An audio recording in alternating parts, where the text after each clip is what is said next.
The structure of collective security, which had been so imperfectly built after 1919 by the victorious powers, was destroyed completely in the 8 years following 1931 under the assaults of Japan, Italy, and Germany. These assaults were not really aimed at the collective security system or even at the peace settlements of which it was a part. After all, two of the aggressors had been on the winning side in 1919. Moreover, these assaults, although called forth by the World Depression, went far beyond any reaction to the economic slump. From the broadest point of view, the aggressors of 1931 to 1941 were attacking the whole 19th century way of life and some of the most fundamental attributes of Western civilization itself. They were in revolt against democracy, against the parliamentary system, against laissez-faire and the liberal outlook, against nationalism, although in the name of nationalism, against humanitarianism, against science, and against all respect for human dignity and human decency.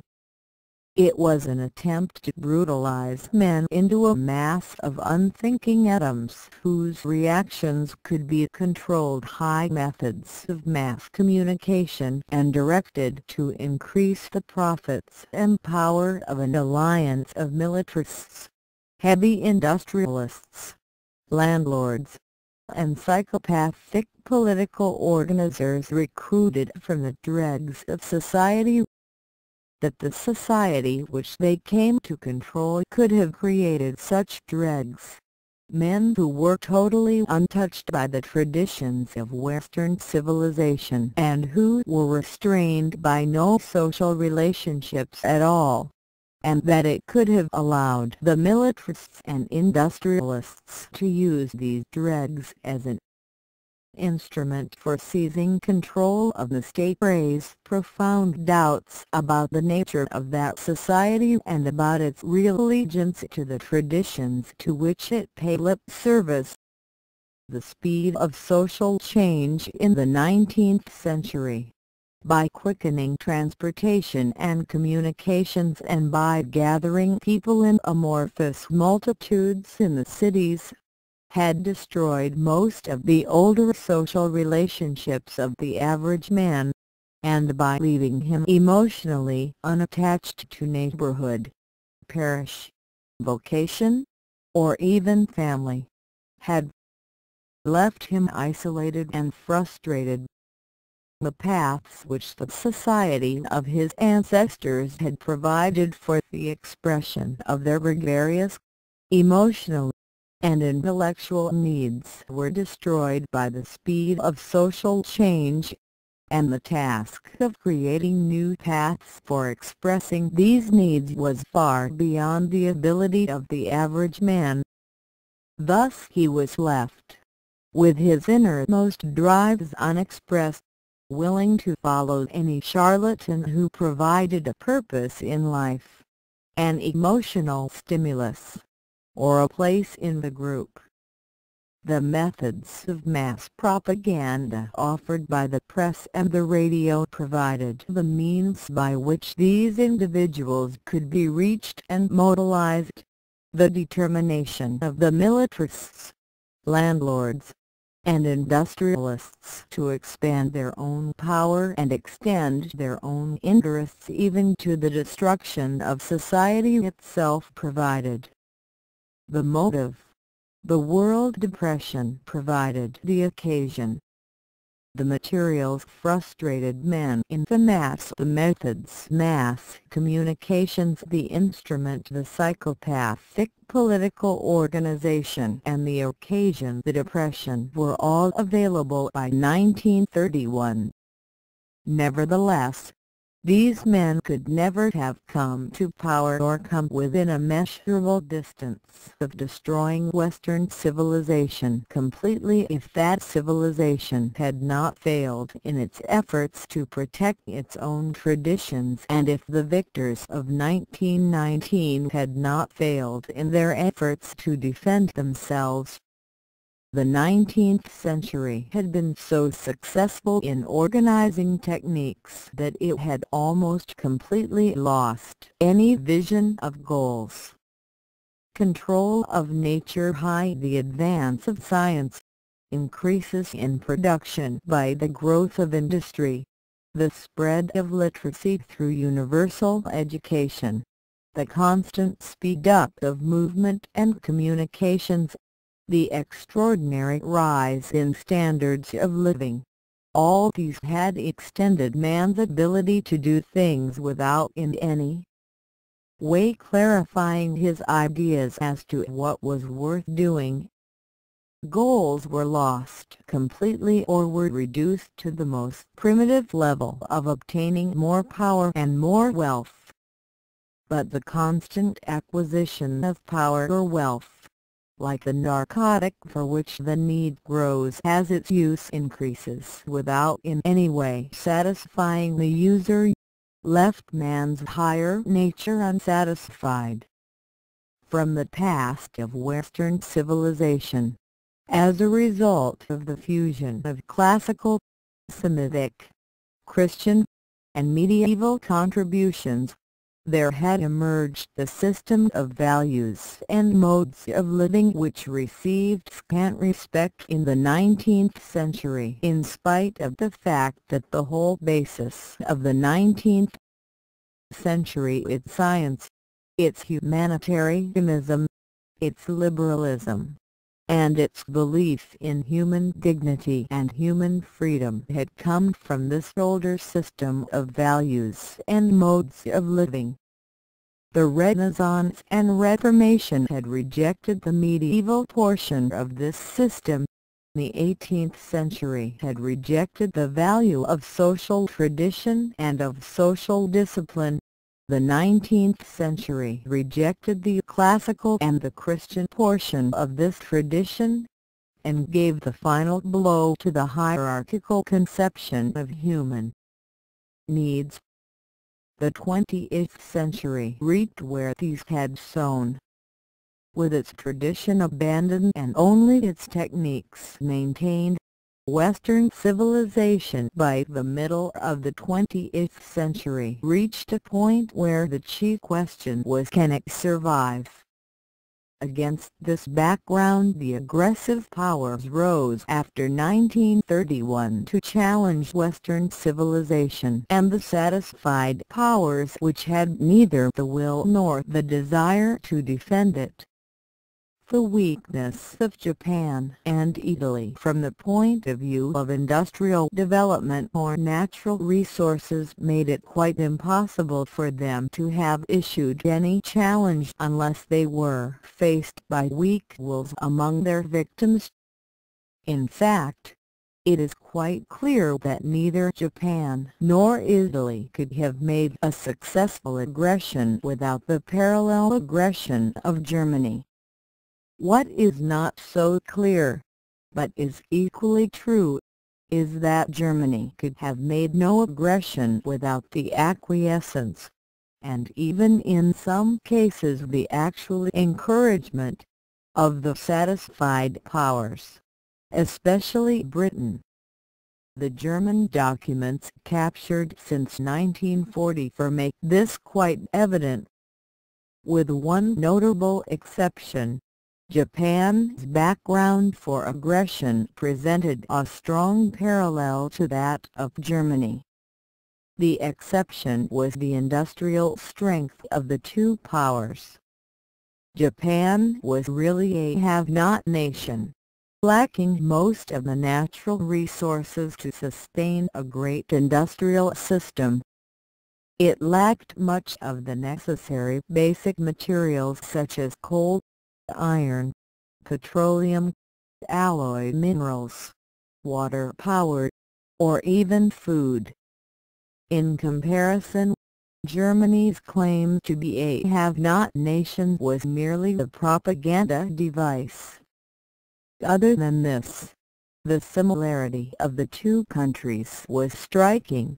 Each had a completely cartelized industry, the militaristic tradition, the hard-working population which respected authority and loved order, a national obsession with its own unique value, and a resentment at the rest of the world for failure to recognize this, and a constitutional structure in which a facade of parliamentary constitutionalism barely concealed the reality of power wielded by an alliance of army, landlords, and industry.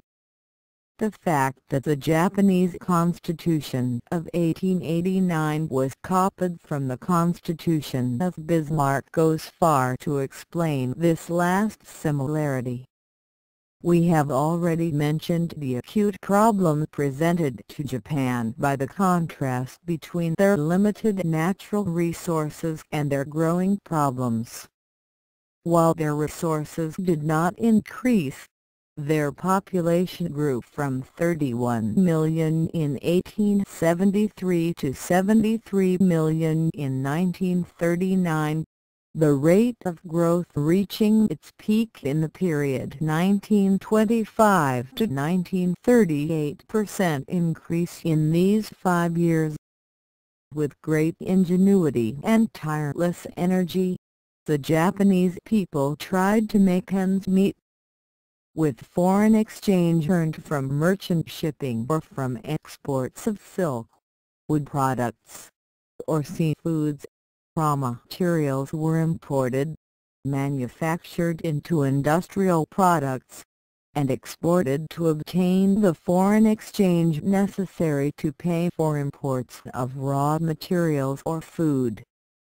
By keeping costs and prices low, the Japanese were able to undersell European exporters of cotton, textiles and iron products in the markets of Asia, especially in China and Indonesia.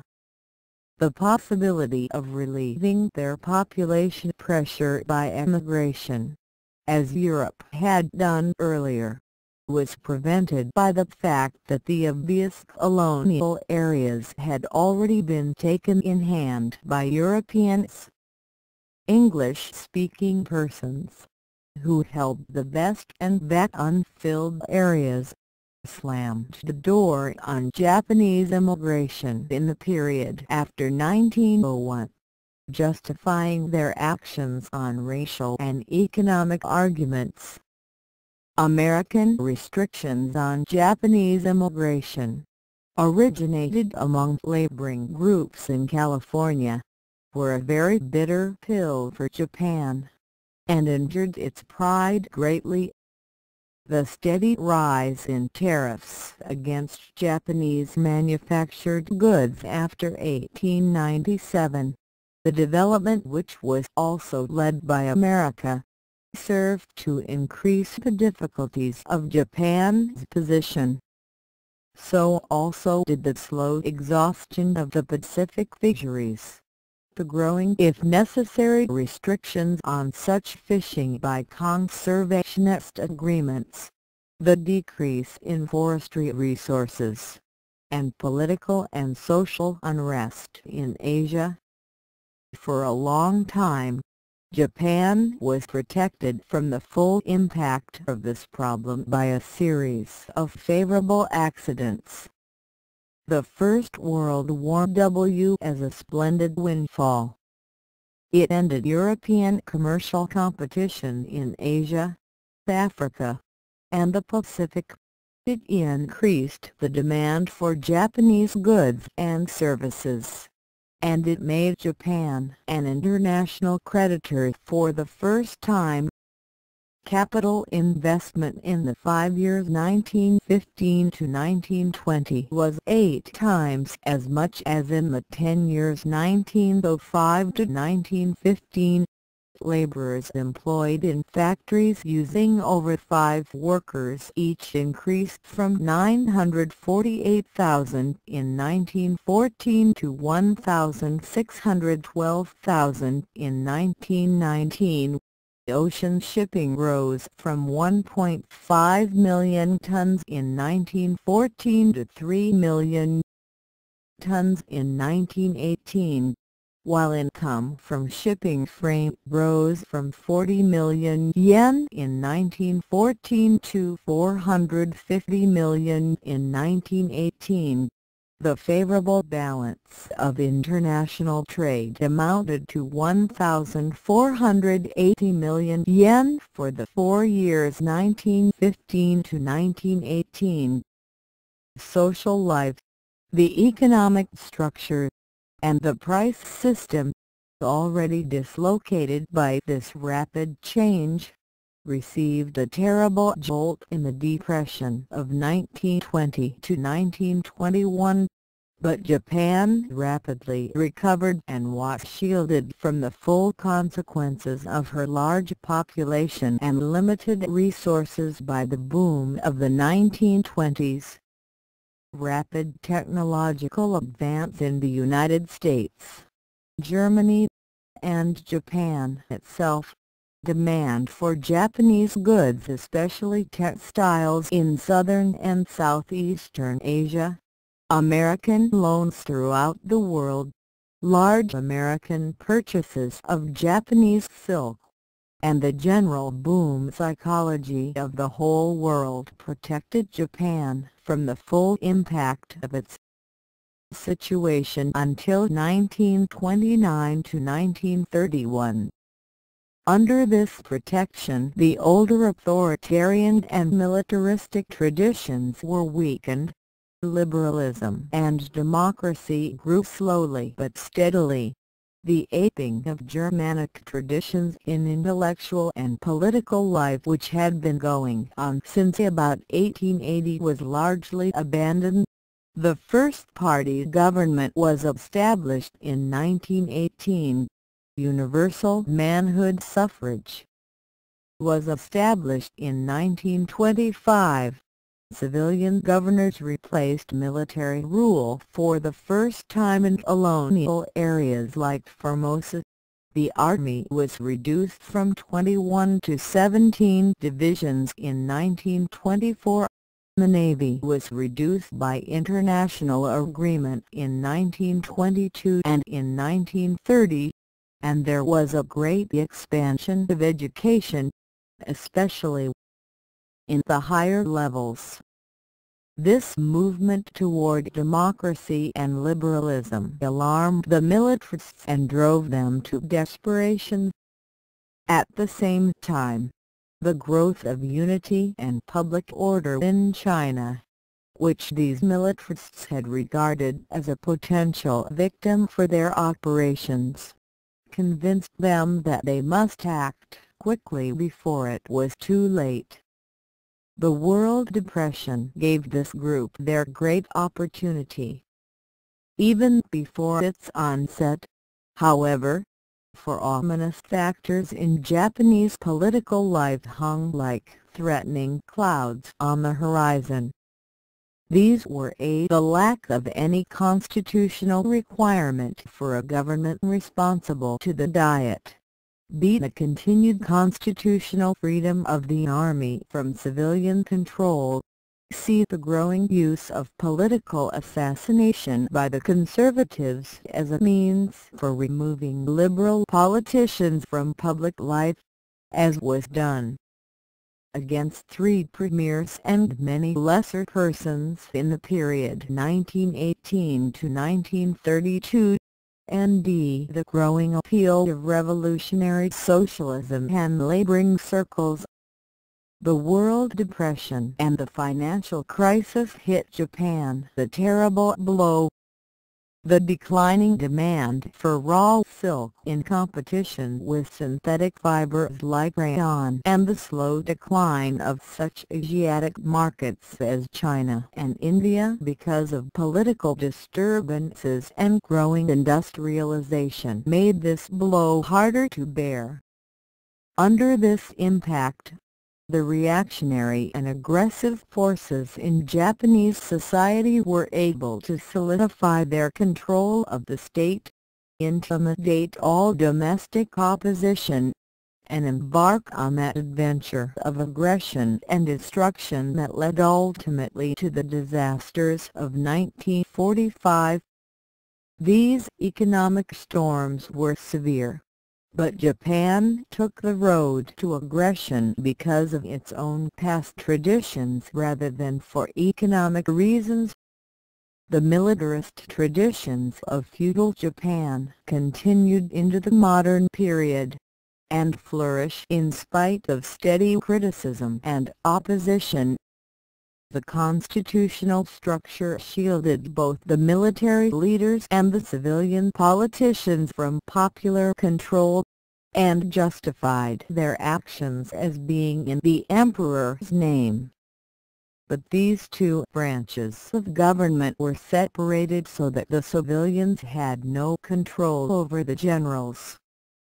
The law and custom of the Constitution allowed the generals and admirals to approach the emperor directly without the knowledge or consent of the cabinet, and required that only officers of this rank could serve as ministers for these services in the cabinet itself. No civilian intervened in the chain of command from emperor to lowly private, and the armed services became a state within the state. Since the officers did not hesitate to use their positions to ensure civilian compliance with their wishes, and constantly resorted to armed force and assassination, the power of the military grew steadily after 1927. All their acts, they said, were in the name of the emperor, for the glory of Japan, to free the nation from corruption, from partisan politicians, and from plutocratic exploitation, and to restore the old Japanese virtues of order, self-sacrifice, and devotion to authority. Separate from the armed forces, sometimes in opposition to them but generally dependent upon them as the chief purchasers of the products of heavy industry, were the forces of monopoly capitalism. These were led, as we have indicated, by the 8 great economic complexes, controlled as family units, known as zaibatsu. These 8 controlled 75% of the nation's corporate wealth by 1930 and were headed by Mitsui, which had 15% of all corporate capital in the country. They engaged in openly corrupt relationships with Japanese politicians and, less frequently, with Japanese militarists. They usually cooperated with each other. For example, in 1927, the efforts of Mitsui and Mitsubishi to smash a smaller competitor, Suzuki Company of Kobe, precipitated the financial panic which closed most of the banks in Japan. While the Showa Bank, operated jointly by the zaibatsu, took over many smaller corporations and banks which failed in the crisis, and over 180,000 depositors lost their savings. The cabinet of the militarist General Tanaka granted 1,500 million yen to save the zaibatsu themselves from the consequences of their greed. The militaristic and nationalistic traditions were widely accepted by the Japanese people. These traditions, extolled by the majority of politicians and teachers, and propagated by numerous patriotic societies, both open and secret, were given a free hand, while any opposing voices were crushed out by legal or illegal methods until, by 1930, most such voices were silenced. About the same date, the militarists and the Zaibatsu, who had previously been in opposition as often as in coalition, came together in their last fateful alliance. They united on a program of heavy industrialization, militarization, and foreign aggression. Eastern Asia, especially northern China and Manchuria, became the designated victim, since these seemed to offer the necessary raw materials and markets for the industrialists and the field of glory and booty for the militarists. In aiming their attack at Manchuria in 1931 and at northern China in 1937, the Japanese chose a victim who was clearly vulnerable. As we have seen, the Chinese Revolution of 1912 had done little to rejuvenate the country. Partisan bickering, disagreements on goals, struggles for selfish advantages, and the constant threat to good government from military leaders who were not much more than bandits disrupted the country and made rehabilitation very difficult. North of the Yangtze River, the warlords fought for supremacy until 1926, while south of the river, at Canton, the Kuomintang, a political party founded by Sun Yat-sen, and oriented toward the west, set up its own government. Unlike the northern warlords, this party had ideals and a program, although it must be confessed that both of these were embodied in words rather than in deeds. The Kuomintang ideals were a mixture of Western, native Chinese, and Bolshevik Russian factors. They sought to achieve the unified, independent China with a democratic government and a mixed, cooperative, socialistic, individualistic economic system. In general, Dr. Sun went to China's own traditions for his cultural ideas, to Western largely Anglo-American traditions for his political ideas, and to a mixture, with strong socialist elements, for his economic ideas. His program envisaged the achievement of these ideals through 3 successive stages of development, of which the first would be a period of military domination to secure unity and independence. The second would be a period of Kuomintang dictatorship to secure the necessary political education of the masses, and only. The third would be one of constitutional democracy. This program was followed as far as stage 2. This presumably was reached in 1927 with the announcement that the Kuomintang would henceforth be the sole legal political party.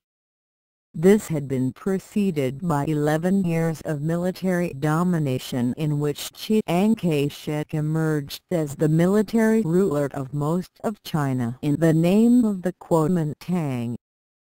The Kuomintang, under Dr. Sun's influence, accepted the support and some of the ideas of the Communist International, especially in the period 1924 to 1927.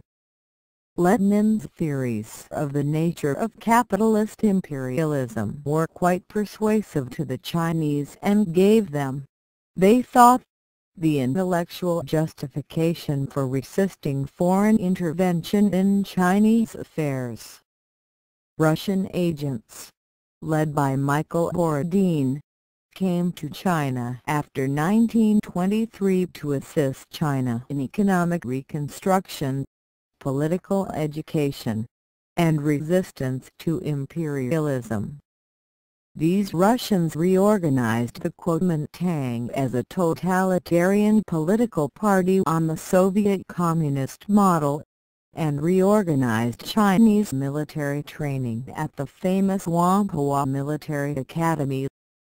From these circles emerged Chiang Kai-shek, with German military advisors playing a prominent role in his activities. He launched a series of attacks which extended Kuomintang rule into the territory of the warlords north of the Yangtze River.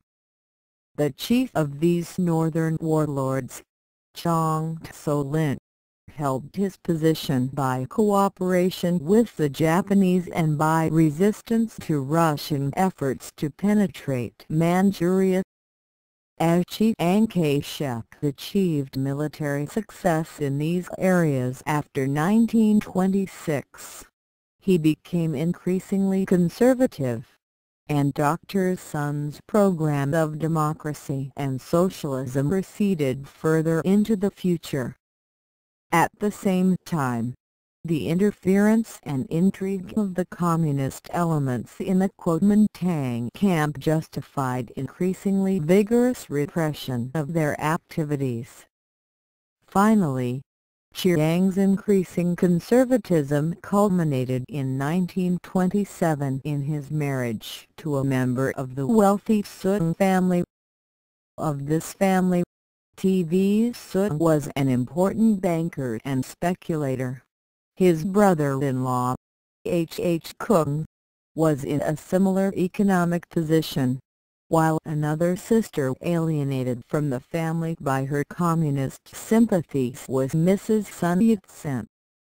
Sun and Kung between them dominated the Kuomintang government, the former becoming Minister of Finance while the latter was Minister of Industry, Commerce, and Labor.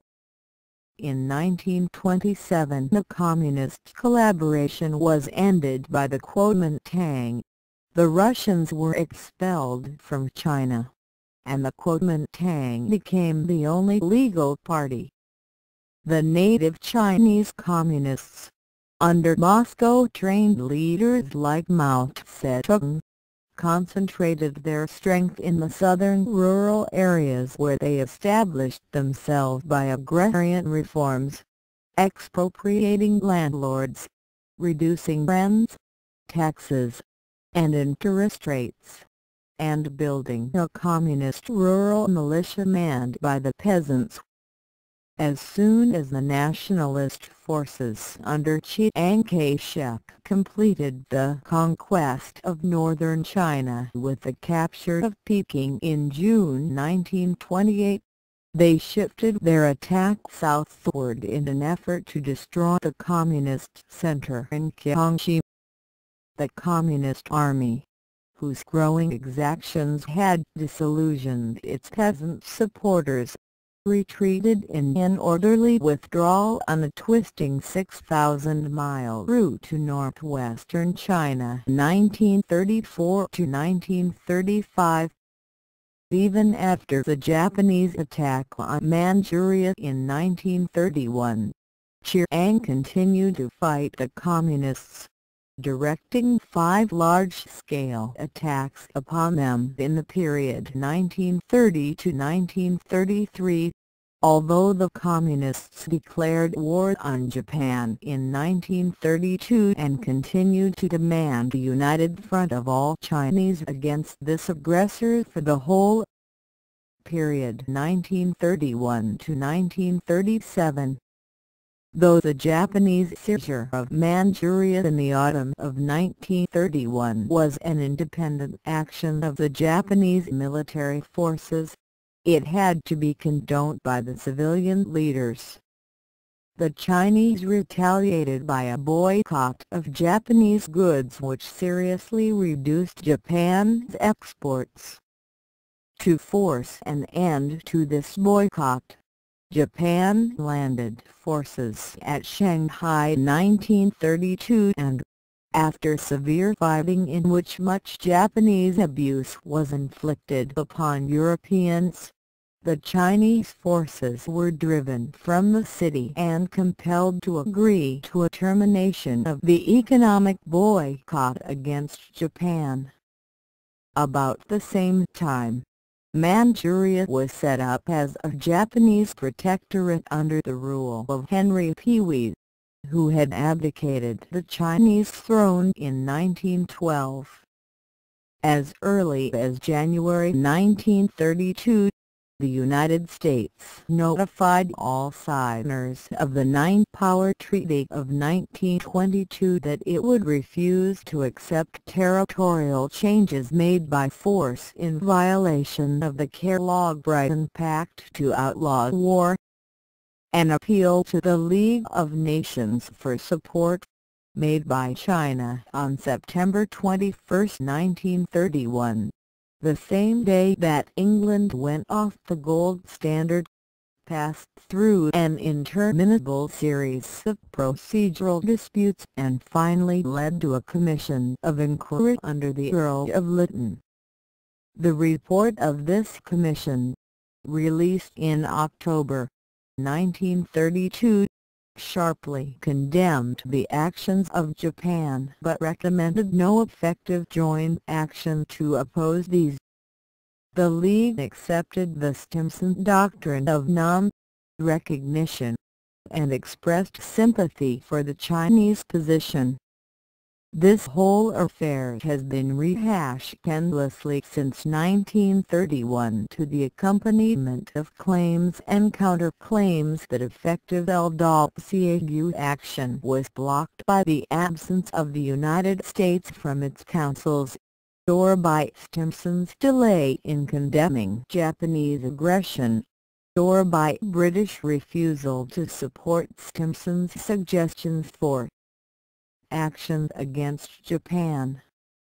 All these discussions neglect the vital point that the Japanese army in Manchuria was not under the control of the Japanese civil government, with which negotiations were being conducted, and that these civil authorities, who opposed the Manchurian attack, could not give effective voice to this opposition without rising assassination.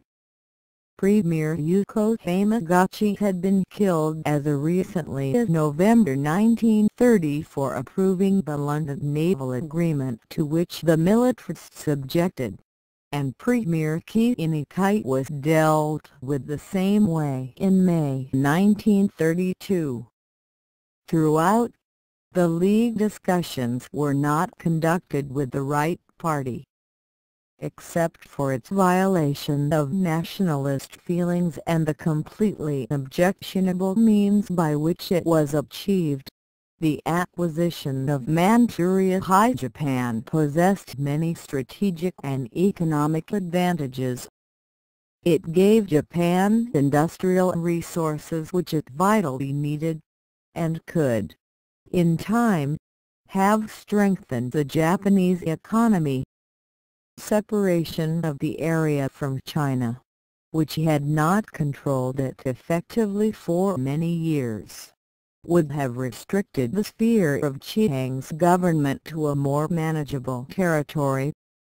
Above all, it could have served as a counterpoise to Soviet power in the Far East and provided a fulcrum to restrain Soviet actions in Europe after the collapse of Germany. Unfortunately, the uncompromising avarice and ignorance of the Japanese militarists made any such solution impossible. This was made quite certain by their two major errors: the attack on China in 1937 and the attack on the United States in 1941. In both cases the militarists bit off more than they could chew, and destroyed any possible advantages they might have gained from the acquisition of Manchuria in 1931. In the 7 years after the first attack on Manchuria in September 1931, Japan sank 2.5 billion yen in capital investments in that area, mostly in mining, iron production, electric power, and petroleum. Year after year this investment increased without returning any immediate yield to Japan, since output from this new investment was immediately reinvested. The only items of much help for Japan itself were iron ore, pig iron, and certain chemical fertilizers. The Manchurian soybean crop, although it declined under Japanese rule, was exchanged with Germany for needed commodities obtainable there.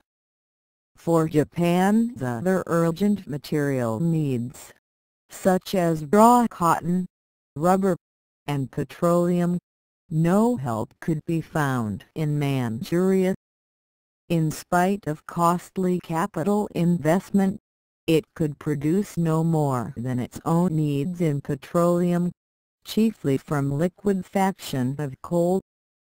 The failure of Manchuria to provide an answer to Japan's economic problems led the Japanese military leaders toward a new act of aggression, this time directed toward North China itself.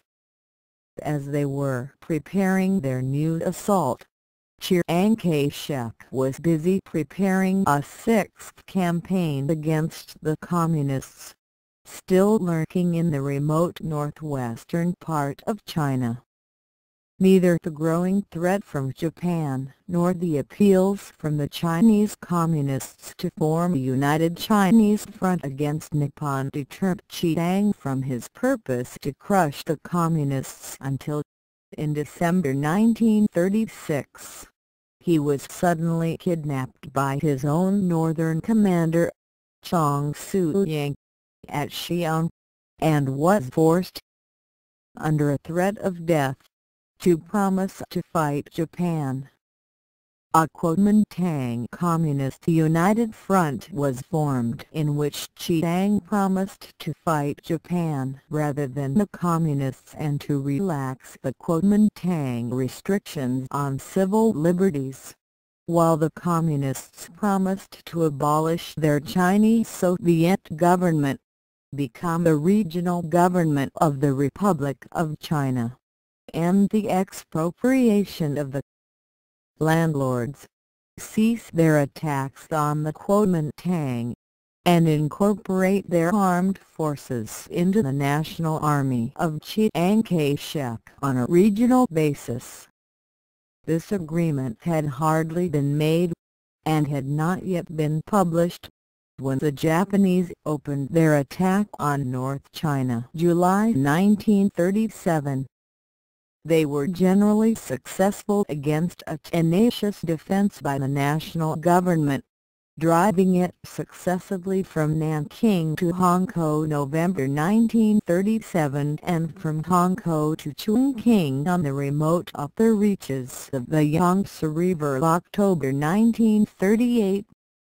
The Japanese, with quite inadequate forces of only 17 divisions totaling less than 250,000 men in all areas, tried to destroy the nationalist and communist armies in China, to cut China off from all foreign supplies by controlling all railroads, ports, and rivers, and to maintain order in Manchuria and occupied China. This was an impossible task. The occupied areas soon took the form of an open lattice in which Japanese troops patrolled the rivers and railroads, but the country between was largely in the control of communist guerrillas.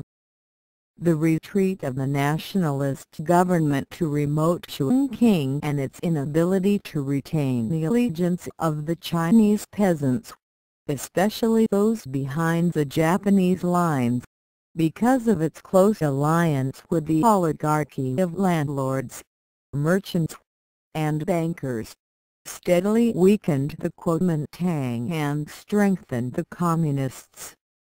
The rivalry between the Chinese Communists and the Kuomintang broke out intermittently in 1938 to 1941, but Japan was unable to profit from it in any decisive way because of its economic weakness.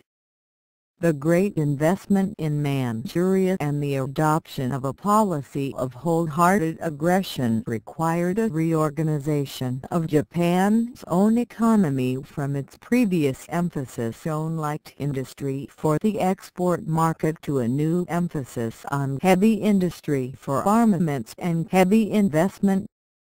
This was carried out so ruthlessly that Japan's production of heavy industry rose from 3 billion yen in 1933 to 8.2 billion yen in 1938, while textile production rose from 2.9 billion yen to no more than 3.7 billion yen in the same 5 years.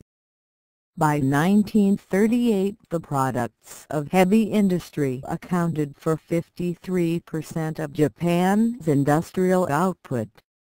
This increased Japan's need for imports while reducing her ability to provide the exports previously textiles to pay for such imports. By 1937 Japan's unfavorable balance of trade with the non-yen area amounted to 925 million yen, or almost 4 times the average of the years before 1937.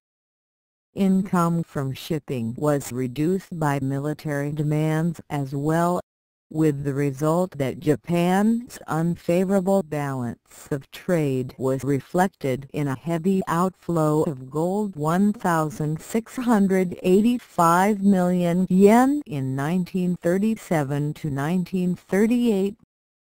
By the end of 1938, it was clear that Japan was losing its financial and commercial ability to buy necessary materials of foreign origin. The steps taken by the United States, Australia, and others to restrict export of strategic or military materials to Japan made this problem even more acute.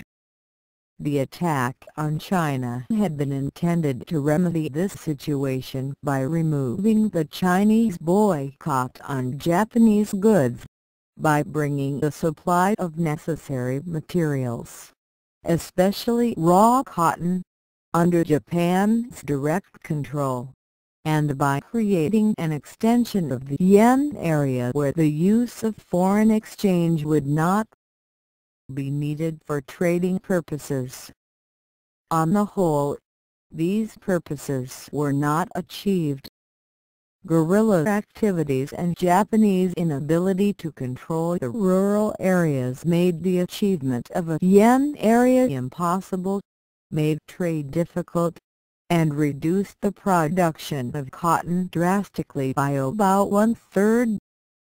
Export of iron ore from China to Japan fell from 2.3 million tons in 1937 to 0.3 million in 1938, although coal exports rose slightly.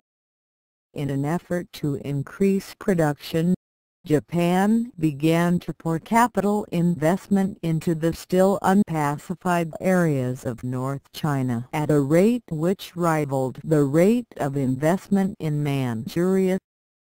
The four-year plan of 1938 called for 1,420 million yen of such investment by 1942. This project, added to the need for Japan to feed and clothe the inhabitants of North China, made that area a drain on the whole Japanese economy, so that Japanese exports to that area rose from 179 billion yen in 1937 to 312 million in 1938. To make matters worse, the people of this occupied territory refused to accept or use the newly established yen currency because of guerrilla threats to shoot anyone found in possession of it. All this had an adverse effect on Japan's financial position. In 2 years of the China War, 1936 to 1937 to 1938 to 1939, the Japanese budget rose from 2.3 to 8.4 billion yen, of which 80% went for military purposes. Government debt and commodity prices rose steadily, but the Japanese people responded so readily to taxation, government loans, and demands for increased production that the system continued to function. By the end of 1939, however, it was clear that the threefold burden of a conversion to heavy industry, which ruined the export trade, a heavy rate of investment in Manchuria and North China, and an indecisive war with nationalist China could not be borne forever, especially under the pressure of the growing reluctance of neutral countries to supply Japan with necessary strategic goods, i.e. two most vital needs were in petroleum products and rubber. To the militarists, who controlled Japan both politically and economically after 1939, it seemed that the occupation of the Dutch Indies and Malaya could do much to alleviate these shortages. The occupation of the Netherlands itself by Hitler's hordes in 1940 and the involvement of England in the European war since 1939 seemed to offer a golden opportunity for Japan to seize these southern regions. To do so would require long lines of communications from Japan to Indonesia. These lines would be exposed to attack from the American bases in the Philippines or from the British base at Singapore. Judging the American psychology as similar to their own, the Japanese militarists were sure that in such circumstances America would not hesitate to attack these vulnerable lines of communication. Thus, it seemed to them that a Japanese attack on the Dutch Indies would inevitably lead to an American war on Japan. Facing this problem, the Japanese militarists reached what seemed to their minds to be an inescapable decision. They decided to attack the United States first. From this decision came the Japanese attack on Pearl Harbor on December 7, 1941. Although the fascist government of Benito Mussolini talked in the truculent and vainglorious way from its accession to power in 1922, emphasizing its determination to re-establish the glories of the Roman Empire, to dominate the Mediterranean Sea, and to achieve strategic self-sufficiency by increasing the quantity of homegrown food, its actions were much more modest and did not go far beyond efforts to limit Yugoslav influence in the Adriatic and to overly publicize the modest increase in domestic wheat production. In general, Italy's situation bombs similar to Japan's. Limited natural resources, especially when almost complete lack of coal or oil, combined with a rapidly falling death rate to create growing pressure of population. This problem, as in Japan, was intensified by restrictions on the emigration of Italians or on the outflow of Italian goods, especially after 1918.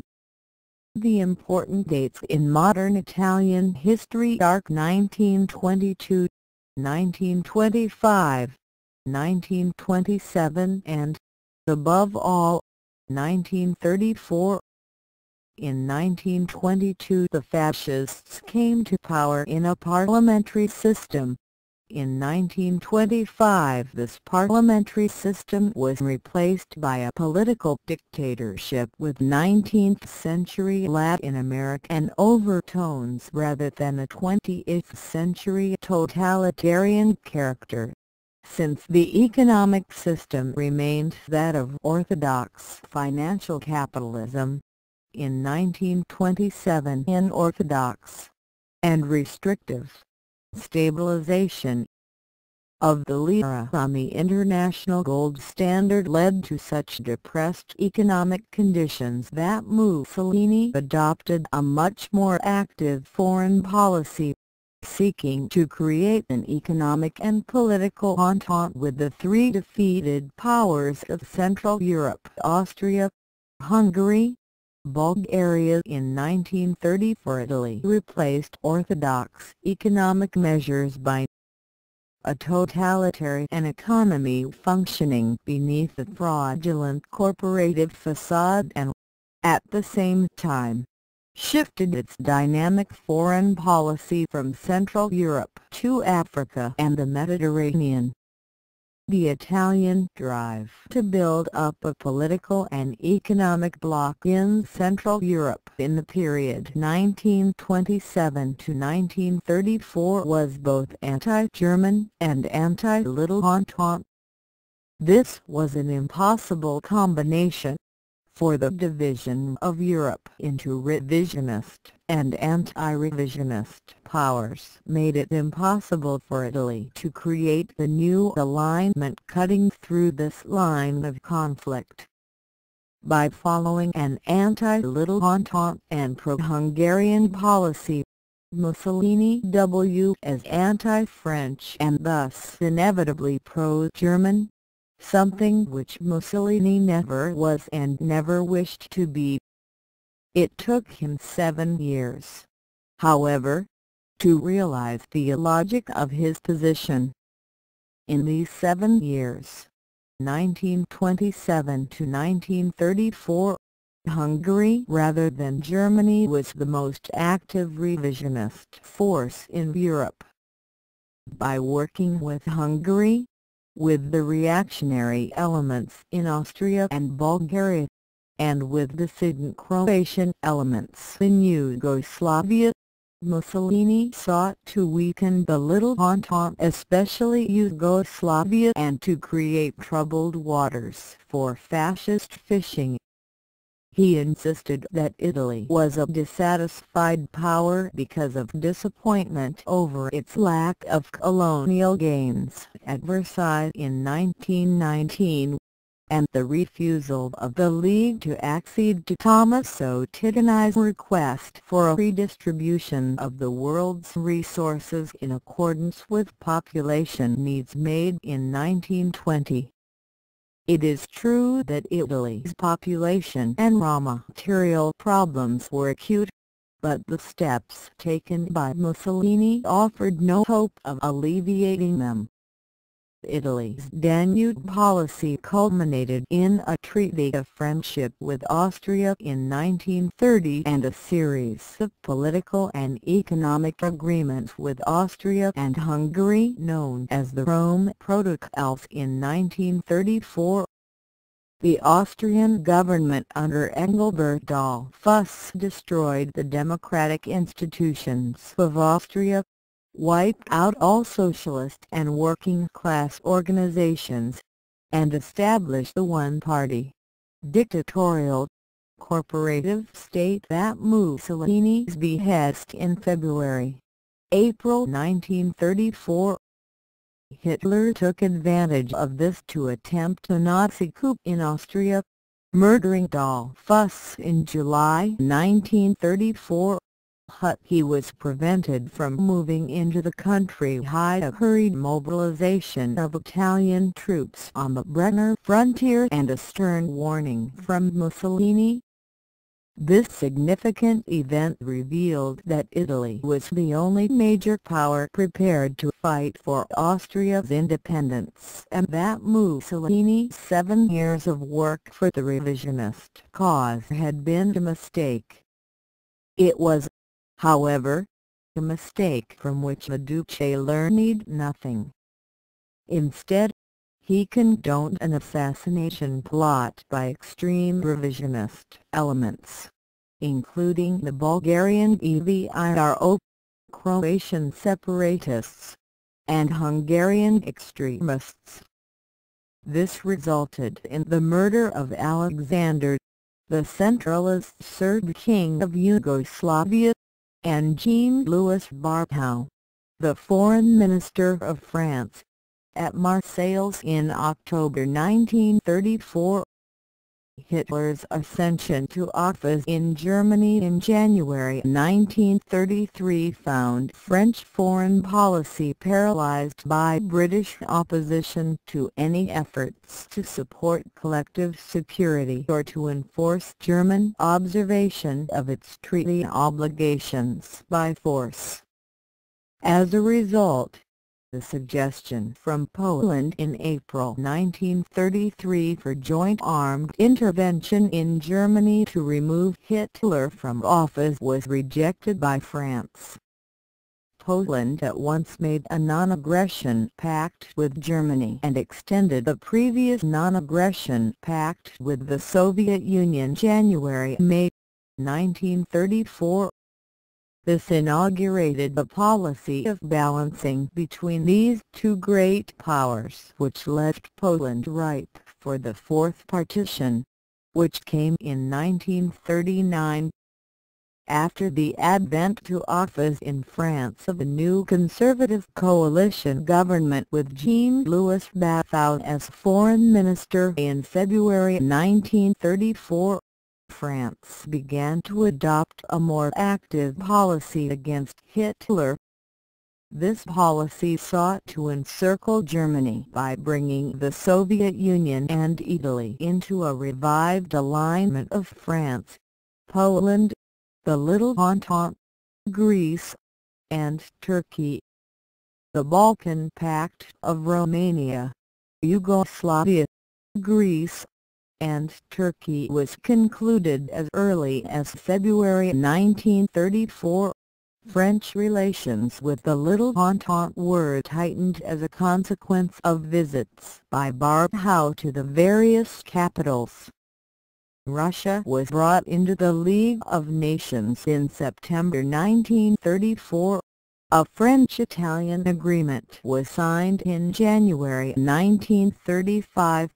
A common front against German rearmament which had been announced in March was made by France, Italy, and Britain at the Stresa Conference in April 1935, and Germany's action was denounced by the League of Nations the same week.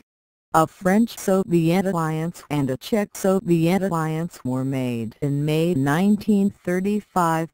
The latter to be binding on Russia only after the earlier French-Czech alliance went into effect.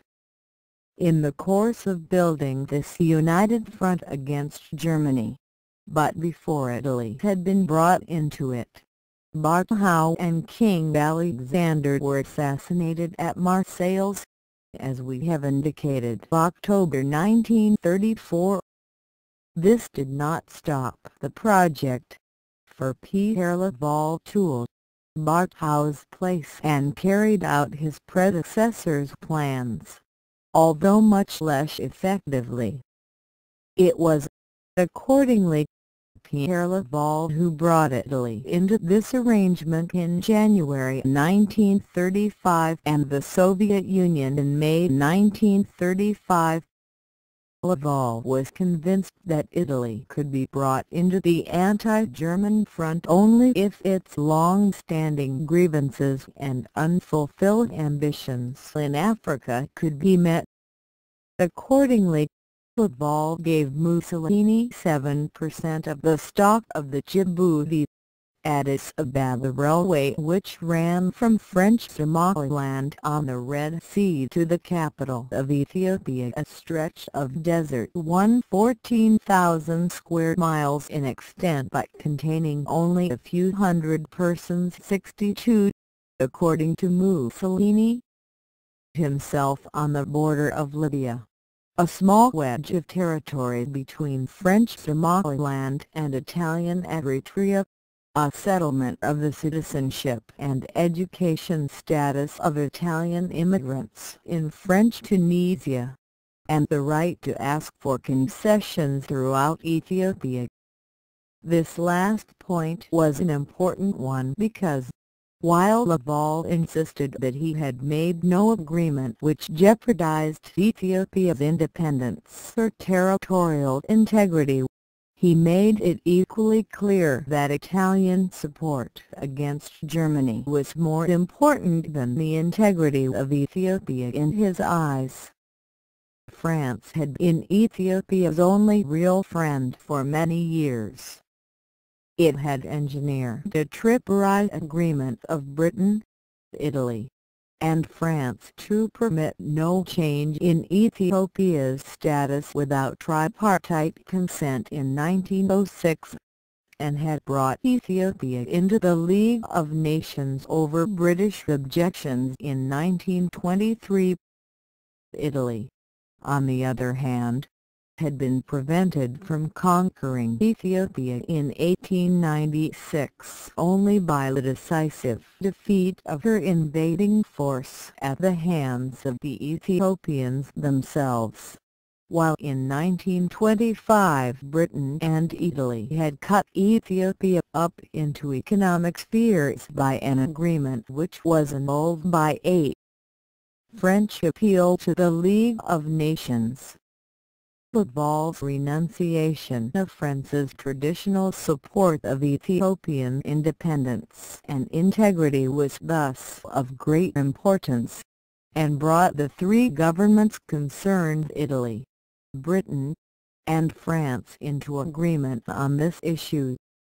This point of view, however, was not shared by public opinion in these three countries.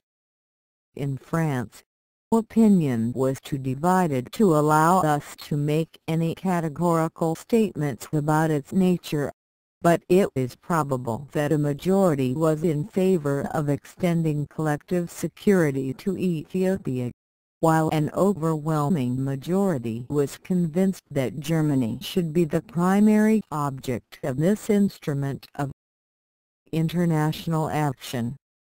In Italy, it is likely that a majority opposed both Mussolini's war on Ethiopia and the League's efforts to stop this by economic sanctions.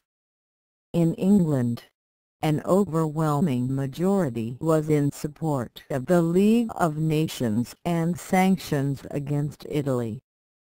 This was clear from the so-called peace ballot of 1935, which, on the basis of a privately conducted straw vote of the English electorate, showed that, of 1 million polled, over 11 million supported membership in the League, over 10 million supported economic sanctions, and over 6.7 million supported, while only 2–3 million opposed military sanctions against aggressors.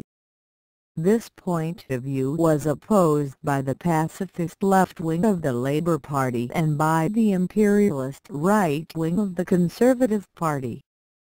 It was also opposed by the British government itself. Sir John Simon, the Foreign Secretary, Sir Bolton Monself, the First Lord of the Admiralty, and Stanley Baldwin, leader of the party and Prime Minister, denounced the peace ballot and its collective security basis while the polling was in process, but hastened to give their verbal support as soon as the results became evident. Baldwin, who in November 1934, had declared that a collective peace system was perfectly impracticable, assured the organizers of the ballot that the foreign policy of the government is founded upon the League of Nations. When the results were revealed in July 1935, On this basis was erected one of the most astonishing examples of British dual policy in the appeasement period. While publicly supporting collective security and sanctions against Italian aggression, the government privately negotiated to destroy the League and to yield Ethiopia to Italy. They were completely successful in this secret policy. The Italian aggression against Ethiopia began with an incursion into Ethiopian territory at Walwal in December 1934, and broke into full-scale invasion in October 1935. That Italy had no real fear of British military sanctions against them was evident when they put a major part of their military forces, transports, and naval strength in the Red Sea, separated from home by the British-controlled Suez Canal and the massed British fleet at Alexandria. Their use of the Suez Canal to transport munitions and troops naturally revealed their aggressive intentions to Britain at an early stage. The British government's position on Ethiopia was clearly stated in a secret report of an interdepartmental committee under Sir John Mathie. The report, presented to the Foreign Secretary on June 18, 1935, declared that Italian control of Ethiopia would be a matter of indifference to Britain. This report was mysteriously and surreptitiously conveyed to the Italians and undiplomatically published by them later. There can be no doubt that it represented the opinion of the British government and that this opinion was shared by the French government. Unfortunately, public opinion in both countries and throughout most of the world was insisting on collective sanctions against the aggressors. To meet this demand, both governments engaged in a public policy of unenforced or partially enforced sanctions at wide variance with their real intentions. In consequence, they lost both Ethiopia and Italy, the former by their real policy, the latter by their public policy. In the process they gave the League of Nations, the collective security system, and the political stability of Central Europe their death wounds. Taking advantage of the wave of public support for collective security, Samuel Hoare, now Foreign Secretary, went to the meeting of the Assembly of the League of Nations in September 1935 and delivered a smashing speech to support of the League, collective security, and sanctions against Italy. The day previously he and Anthony Eden had secretly agreed with Pierre Laval to impose only partial economic sanctions, avoiding all actions, such as blockade or closure of the Suez Canal, which might lead to war. The number of governments, including Belgium, Czechoslovakia, France, and Britain, had stopped all exports of munitions to Ethiopia as early as May and June 195, although Ethiopia's appeal to the League of Nations for help had been made on March 17, while the Italian attack did not come until October 2, 1935. The net result was that Ethiopia was left defenseless in the face of an aggressor who was annoyed, without being sensibly hampered, by incomplete and late economic sanctions. Ethiopia's appeal for neutral observers on June 19 was never acknowledged, and her appeal to the United States for support under the Kellogg-Brighton Pact on July 3 was at once rejected. but Eden found time to offer Mussolini a portion of Ethiopia as part of a deal which would avoid an open Italian aggression. June 24. The Duce was determined, however, to commit an open aggression as the only method for achieving that modicum of Romani glory for which he thirsted. Horse speech in support of collective security at Geneva in September evoked such applause from the British public that Baldwin decided to hold a general election on that issue. Accordingly, with a ringing pledge to support collective action and collective security and to take no action in isolation, the national government offered itself at the polls on November 14, 1935, and won an amazing victory. The government's margin of 431 seats out of 615 kept it in power until the next general election 10 years later, July 1945. Although Article 16 of the League Covenant bound the signers to break off all trade and financial relations with an aggressor, France and Britain combined to keep their economic sanctions partial and ineffective. Imposed on November 18, 1935, and accepted by 52 nations, these sanctions established an embargo in arms and munitions, on loans and on credit, and on certain key commodities, and established a boycott on purchases of all Italian goods. The embargo did not cover iron ore, coal, or petroleum products, although the last item, of which Italy had less than a 2-month supply in October 1935, would have stopped the Italian aggression quickly and completely. The imposition of oil sanctions was postponed time and again until, by the spring of 1936, the conquest of Ethiopia was completed. This was done in spite of the fact that as early as December 12, 10 states, which had been supplying 3/4 of Italy's oil needs, volunteered to support the embargo.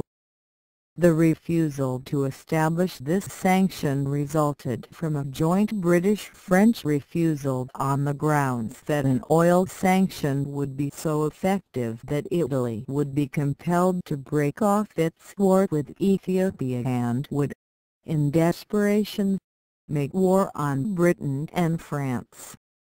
This, at least, was the amazing logic offered by the British government later. Instead of additional more effective sanctions, Sagnolhor and Pierre Laval worked out a secret deal which would have given Italy outright about 1/6 of Ethiopia and have yielded an additional third as a zone of economic expansion and settlement reserved to Italy. When news of this deal was broken to the public by a French journalist on December 10, 1935, there was a roar of protest from the supporters of collective security, especially in England, on the grounds that this violated the election pledge made but a month previously. To save his government, Baldwin had to sacrifice Hoare, who resigned on December 19, but returned to the cabinet on June 5, 1936, as soon as Ethiopia was decently buried. Laval, in France, survived the first parliamentary assault but fell from office in January 1936. He was succeeded at the Quai d'Orsay by Pierre Flandin, who pursued the same policy. Ethiopia was conquered on May 2, 1936 and annexed to Italy a week later. Sanctions were removed by the various cooperating states and by the League itself in the next 2 months, just as they were beginning to take effect. The consequences of the Ethiopian fiasco were of the greatest importance. Mussolini was much strengthened in Italy by his apparent success in acquiring an empire in the face of the economic barrage of 52 nations. The Conservative Party in England was entrenched in office for a decade, during which it carried out its policy of appeasement and waged the resulting war. The United States was driven by panic to pass a Neutrality Act which encouraged aggression by its provision that the outbreak of the war would cut off supplies of American munitions to both sides, to the aggressor who had armed at his leisure and to the victim yet unarmed. Above all, the Ethiopian crisis destroyed French efforts to encircle Germany. Britain had opposed these efforts from the beginning, and was able to block them with the aid of a number of other factors for which Britain was not primarily responsible. This point is sufficiently important to demand detailed analysis. The Ball's Agreement of January 1935 with Mussolini had been intended to bring Italy to the side of France in the face of Germany, a goal which seemed perfectly possible in the light of Mussolini's veto on Hitler's coup in Austria in July 1934. This result would have been achieved if Ethiopia could have been taken by Italy without League action. In that case, Mussolini argued, Africa would have been removed from the sphere of League action as North America had been in 1919 by the Monroe Doctrine Amendment to the Covenant, and Asia had been in 1931 by the failure to take action against Japan. This would have left the League as a purely European organization, according to Mussolini. This view was regarded with favor in France, where the chief, if not the sole, role of the League was to provide security against Germany. This view was completely unacceptable to Britain, which wanted no exclusively European political organization and could not join one herself because of her imperial obligations and her preference for an Atlantic organization including the Dominions and the United States. Thus, Britain insisted on sanctions against Italy. But the British government never wanted collective security to be a success. As a result, the French desire for no sanctions combined with the British desire for ineffective sanctions to provide ineffective sanctions. Because there were sanctions, France lost Italian support against Germany. Because they were ineffective, France lost the League system of collective security against Germany as well. Thus France had neither bread nor cake. Worse than that, the Italian involvement in Africa withdrew Italian political power from Central Europe and thus removed the chief force ready to resist the German penetration of Austria. Still worse, the hubbub of the Ethiopian crisis gave Hitler an opportunity to declare the rearmament of Germany and the re-establishment of the German Air Force in March 1935 and to remilitarize the Rhineland on March 7, 1936. The remilitarization of the Rhineland in violation of the Versailles Treaty and the Locarno Pacts was the most important result of the Ethiopian crisis and the most important event of the period of appeasement. It greatly reduced France's own security and reduced even more the security of France's allies to the east of Germany because, once this zone was fortified, it could decrease greatly France's ability to come to the aid of Eastern Europe. The remilitarization of Rhineland was the essential military prerequisite for any movement of Germany eastward against Austria, Czechoslovakia, Poland, or the Soviet Union.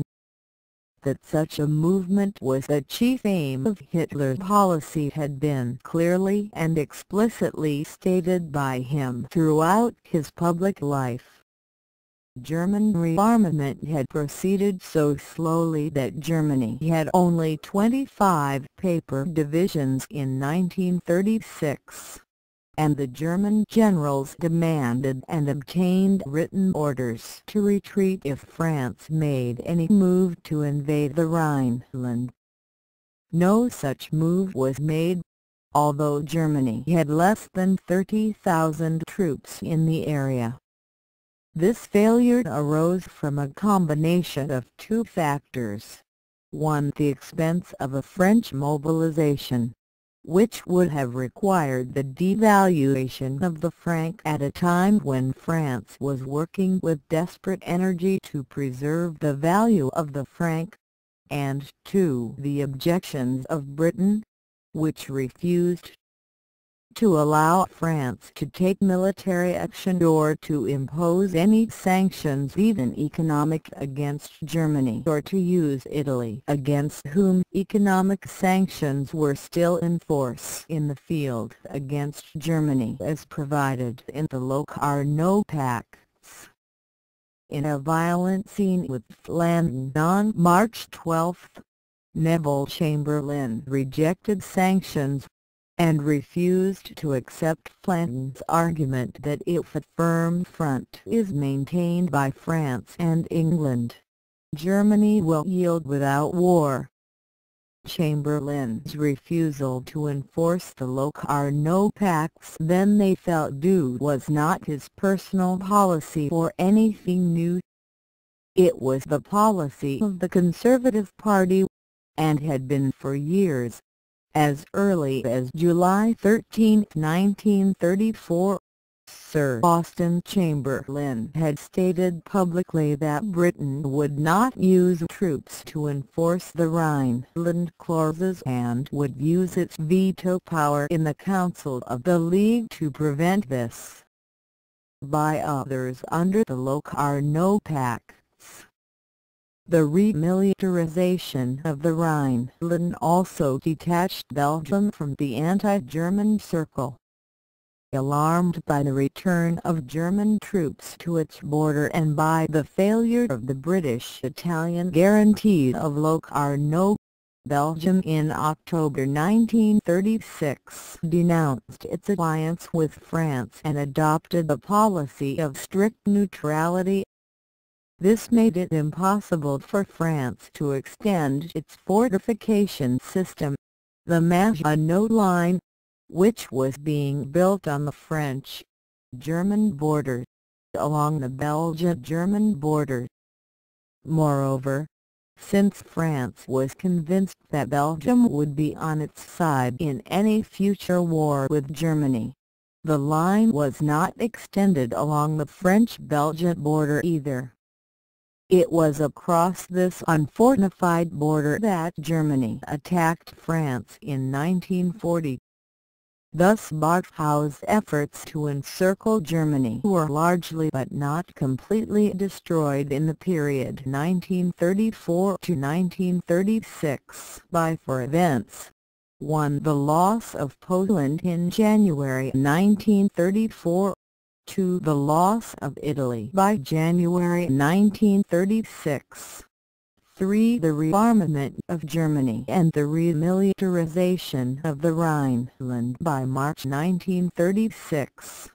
And 4. The loss of Belgium by October 1936.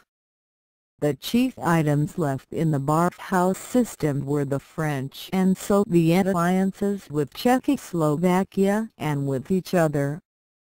In order to destroy these alliances, Britain and Germany sought, on parallel paths, to encircle France and the Soviet Union in order to dissuade France from honoring its alliances with either Czechoslovakia or the Soviet Union.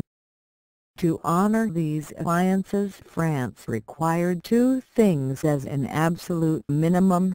One, that military cooperation against Germany be provided by Britain from the first moment of any French action against Germany, and two, that France have military security on her non-German frontiers.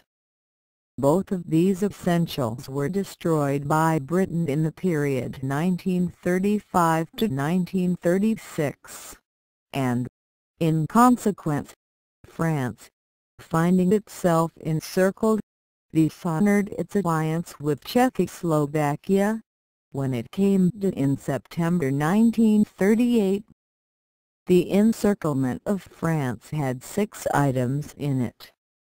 The first was the British refusal from 1919 to 1939 to give France any promise of support against Germany in fulfillment of the French alliances with Eastern Europe, or to engage in any military commitments in support of such alliances.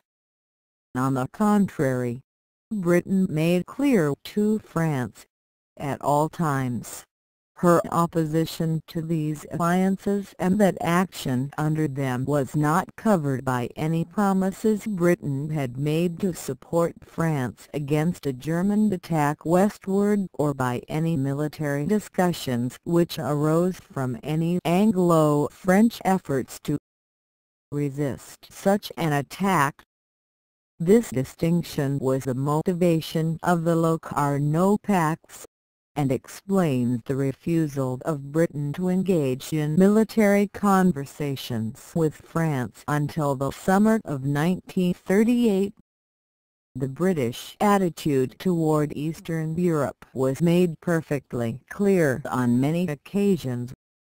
For example, on July 13, 1934, Foreign Secretary Sir John Simon denounced Barkhouse's efforts to create an Eastern Locarno and demanded arms equality for Germany. The other 5 items in the encirclement of France were: 1. The Anglo-German Naval Agreement of June 1935. 2. The alienation of Italy over sanctions. 3. The remilitarization of the Rhineland by Germany with British acquiescence and approval, for the neutrality of Belgium. And 5. The alienation of Spain.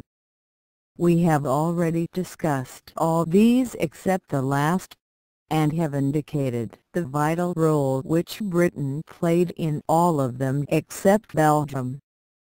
Taken together, they changed the French military position so drastically that France, by 1938, found herself in a position where she could hardly expect to fulfill her military obligations to Czechoslovakia and the Soviet Union. This bombs exactly the position in which the British government wished France to be. A fact made completely clear by the recently published secret documents. In May of 1935, France could have acted against Germany with all her forces, because the Rhineland was unfortified, and there was no need to worry about the Italian, Spanish, or Belgian frontiers or the Atlantic coastline. By the end of 1938, and even more by 1939, the Rhineland was protected by the new German fortified Siegfried Line. Parts of the French army had to be left based on the unfriendly Italian and Spanish frontiers and along the lengthy neutral Belgian frontier, and the Atlantic coastline could not be protected against the new German fleet unless Britain cooperated with France. This need for British cooperation on the sea arose from two facts. A. The Anglo-German Naval Agreement of June 1935 allowed Germany to build a navy up to 35% of the British Navy, while France was restricted to 33% of Britain's strength in the chief categories of vessels. And B. The Italian occupation of the Balearic Islands and parts of Spain itself after the opening of the Spanish War in July 1936 required much of the French fleet to stay in the Mediterranean in order to keep open the transportation of troops and food from North Africa to metropolitan France.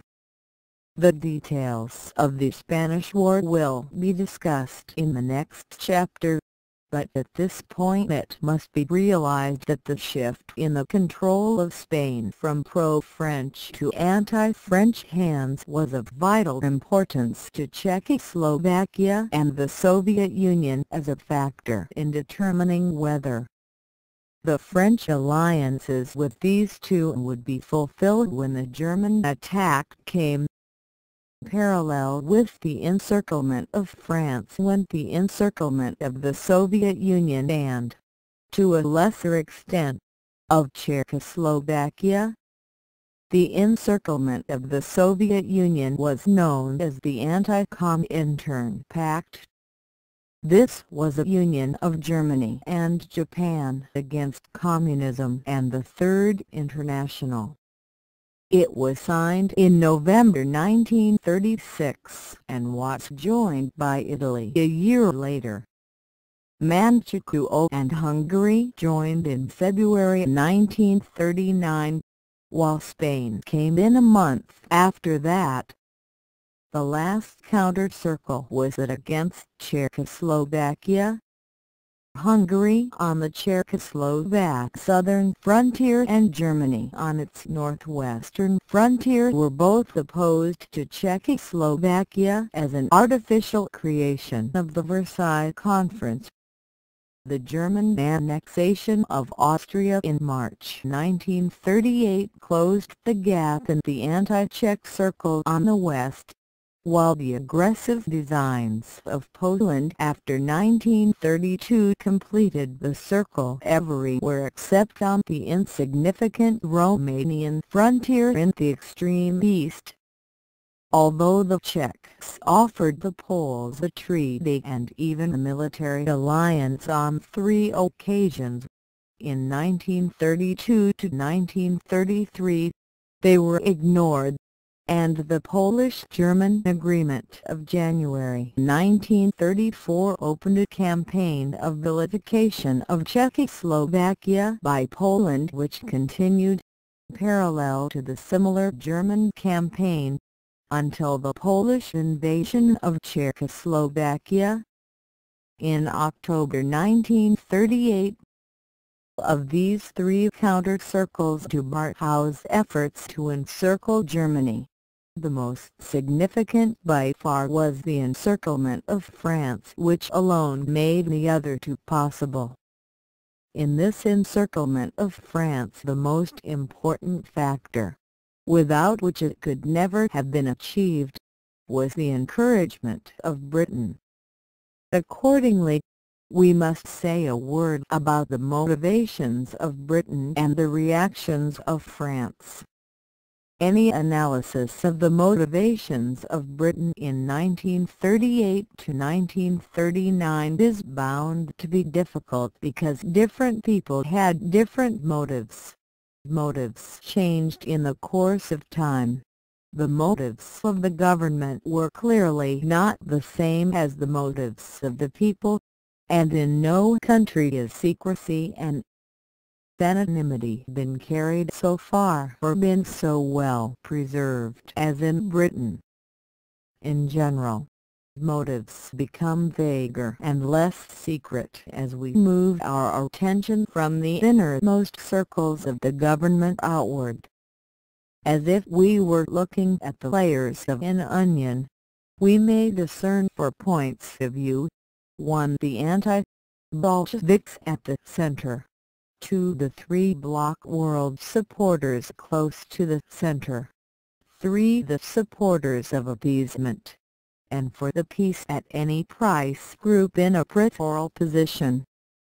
The anti-Bolsheviks, who were also anti-French, were extremely important from 1919 to 1926, but then decreased to little more than a lunatic fringe, rising again in numbers and influence after 1934 to dominate the real policy of the government in 1939. In the earlier period, the chief figures in this group were Lord Curzon, Lord d'Abernon, and General Smuts. They did what they could to destroy reparations, permit German rearmament, and tear down what they called French militarism. This point of view was supported by the second group, which was known in those days as the Round Table Group, and came later to be called, somewhat inaccurately, the Cliveden Set, after the country estate of Lord and Lady Astor. It included Lord Milner, Leopold Amory, and Edward Gribb, Lord Altrincham, as well as Lord Lothian, Smuts, Lord Astor, Lord Brand, brother-in-law of Lady Astor and managing director of Lazard Brothers, the international bankers Lionel Curtis, Geoffrey Dawson, editor of The Times, and their associates. This group wielded great influence because it controlled the Rhodes Trust, the Bike Trust, the Times of London, the Observer, the influential and highly anonymous quarterly review known as the Round Table, founded in 1910 with money supplied by Sir Abe Bailey and the Rhodes Trust, and with Lothian as editor, and it dominated the Royal Institute of International Affairs, called Chatham House, of which Sir Abe Bailey and the Astors were the chief financial supporters, while Lionel Curtis was the actual founder of the Carnegie United Kingdom Trust, and All Souls College, Oxford. This Round Table Group formed the core of the 3 bloc world supporters, and differed from the anti-Bolsheviks like Abernon in that they sought to contain the Soviet Union between the German-dominated Europe and an English-speaking bloc rather than to destroy it as the anti-Bolsheviks wanted. Relationships between the 2 groups were very close and friendly, and some people, like Smuts, were in both. The anti-Bolsheviks, including Abernon, Smuts, Sir John Simon, and H.A.L. Fisher, warden of All Souls College, were willing to go to any extreme to tear down France and build up Germany. Their point of view can be found in many places, and most emphatically in the letter of August 1, 1920, from Abernon to Sir Maurice, later Lord Hankey, the protégé of Lord Esher, who wielded great influence in the interwar period as Secretary to the Cabinet and Secretary to almost every international conference on reparations from Genoa 1922 to Lausanne 1932. Abernon advocated a secret alliance of Britain with the German military leaders in cooperating against the Soviet. As ambassador of Great Britain in Berlin in 1920 to 1926, Davison carried on this policy and blocked all efforts by the Disarmament Commission to disarm, or even inspect, Germany, according to Brigadier J. H. Morgan of the Commission. The point of view of this group was presented by General Smuts in a speech of October 23, 1923, made after luncheon with H.A.L. Fisher. From these two groups came the Dawes Plan and the Locarno Pacts. It was Smuts, according to Stresemann, who first suggested the Locarno policy, and it was Davison who became its chief supporter. H.A.L. Fisher and John Simon in the House of Commons, and Lothian, Dawson, and their friends on the Round Table and on the Times prepared the ground among the British governing class for both the Dawes Plan and Locarno as early as 1923. The Round Table for March 1923. The speeches of Fisher and Simon in the House of Commons on February 19, 1923, Fisher's speech of March 6 and Simon's speech of March 13 in the same place, the Round Table for June 1923, and Smuts's speech of October 23. The more moderate Round Table group, including Lionel Curtis, Leopold Amory, who was the shadow of Lord Milner, Lord Lothian, Lord Brand, and Lord Astor, sought to weaken the League of Nations and destroy all possibility of collective security in order to strengthen Germany in respect to both France and the Soviet Union, and above all to free Britain from Europe in order to build up an Atlantic bloc of Great Britain, the British Dominions, and the United States. They prepared the way for this union through the Rhodes Scholarship Organization, of which Lord Milner was the head in 1905 to 1925 and Lord Lothian was secretary in 1925 to 1940, through the Round Table groups which had been set up in the United States, India, and the British Dominions in the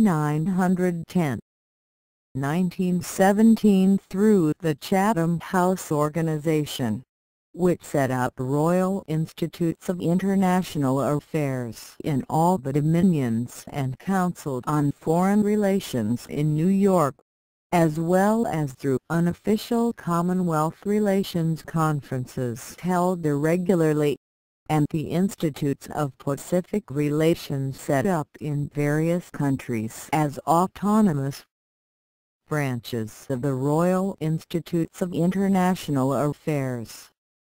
This influential group sought to change the League of Nations from an instrument of collective security to an international conference center for non-political matters like drug control or international postal services, to rebuild Germany as a buffer against the Soviet Union and counterpoise to France, and to build up an Atlantic bloc of Britain, the Dominions, the United States, and, if possible, the Scandinavian countries.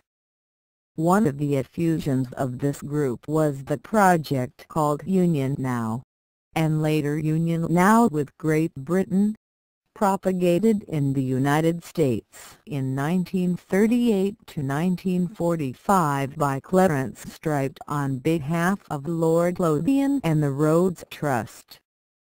Ultimately, the inner circle of this group arrived at the idea of the three-block world. It was believed that this system could force Germany to keep the peace after it absorbed Europe, because it would be squeezed between the Atlantic bloc and the Soviet Union, while the Soviet Union could be forced to keep the peace because it would be squeezed between Japan and Germany. This plan would work only if Germany and the Soviet Union could be brought into contact with each other by abandoning to Germany Austria, Czechoslovakia, and the Polish corridor. This became the aim of both the anti-Bolsheviks and the Three Bloc people from the early part of 1937 to the end of 1939 or even early 1940. These two cooperated and dominated the government in that period. They split in the period 1939 to 1940, with the Three Bloc people, like Amory, Lord Halifax, and Lord Lothian, becoming increasingly anti-German, while the anti-Bolshevik crowd, like Chamberlain, Horace Wilson, and John Simon, tried to adopt a policy based on a declared but unfudged war against Germany combined with an undeclared fighting war against the Soviet Union. The split between these two groups appeared openly in public and led to Chamberlain's fall from office when Amory cried to Chamberlain, across the floor of the House of Commons, on May 10, 1940, "In the name of God, go." Outside these two groups, and much more numerous but much more remote from the real instruments of government, were the appeasers and the peace at any price people. These were both used by the two inner groups to command public support for their quite different policies. Of the two, the appeasers were much more important than the peace at any price people. The appeasers swallowed the steady propaganda, much of it emanating from Chatham House, the Times, the Round Table groups, or Rhodes circles, that the Germans had been deceived and brutally treated in 1919. For example, it was under pressure from 7 persons, including Generals Smuts and H.A.L. Fisher, as well as Lord Milner himself, that Lloyd George made his belated demand on June 2, 1919, that the German reparations be reduced and the Rhineland occupation be cut from 15 years to 2. The memorandum from which Lloyd George read these demands was apparently drawn up by Philip Kerr, Lord Lothian, while the minutes of the Council of Four, from which we get the record of those demands, were taken down by Sir Maurice Hankey as Secretary to the Supreme Council, a position obtained through Lord Esher. It was Kerr Lothian who served as British member of the Committee of Five which drew up the answer to the Germans' protest of May 1, 1919. General Smuts was still refusing to sign the treaty because it was too severe as late as June 2, 1919. As a result of these attacks and a barrage of similar attacks on the treaty which continued year after year, British public opinion acquired a guilty conscience about the Treaty of Versailles, and was quite unprepared to take any steps to enforce it by 1930. On this feeling, which owed so much to the British idea of sportsmanlike conduct toward a beaten opponent, was built the movement for appeasement. This movement had two basic assumptions: A. that reparation must be made for Britain's treatment of Germany in 1919, and B. that if Germany's most obvious demands, such as arms equality, remilitarization of the Rhineland, and perhaps union with Austria, were met, Germany would become satisfied and peaceful. The trouble with this argument was that once Germany reached this point, it would be very difficult to prevent Germany from going further, such as taking the Sudetenland and the Polish corridor.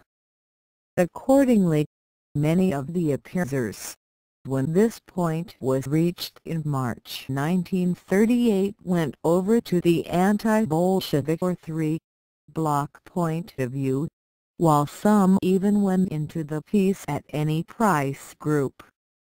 It is likely that Chamberlain, Sir John Simon, and Sir Samuel Hoare went by this road from appeasement to anti-Bolshevism. At any rate, few influential people were still in the appeasement group by 1939, in the sense that they believed that Germany could ever be satisfied.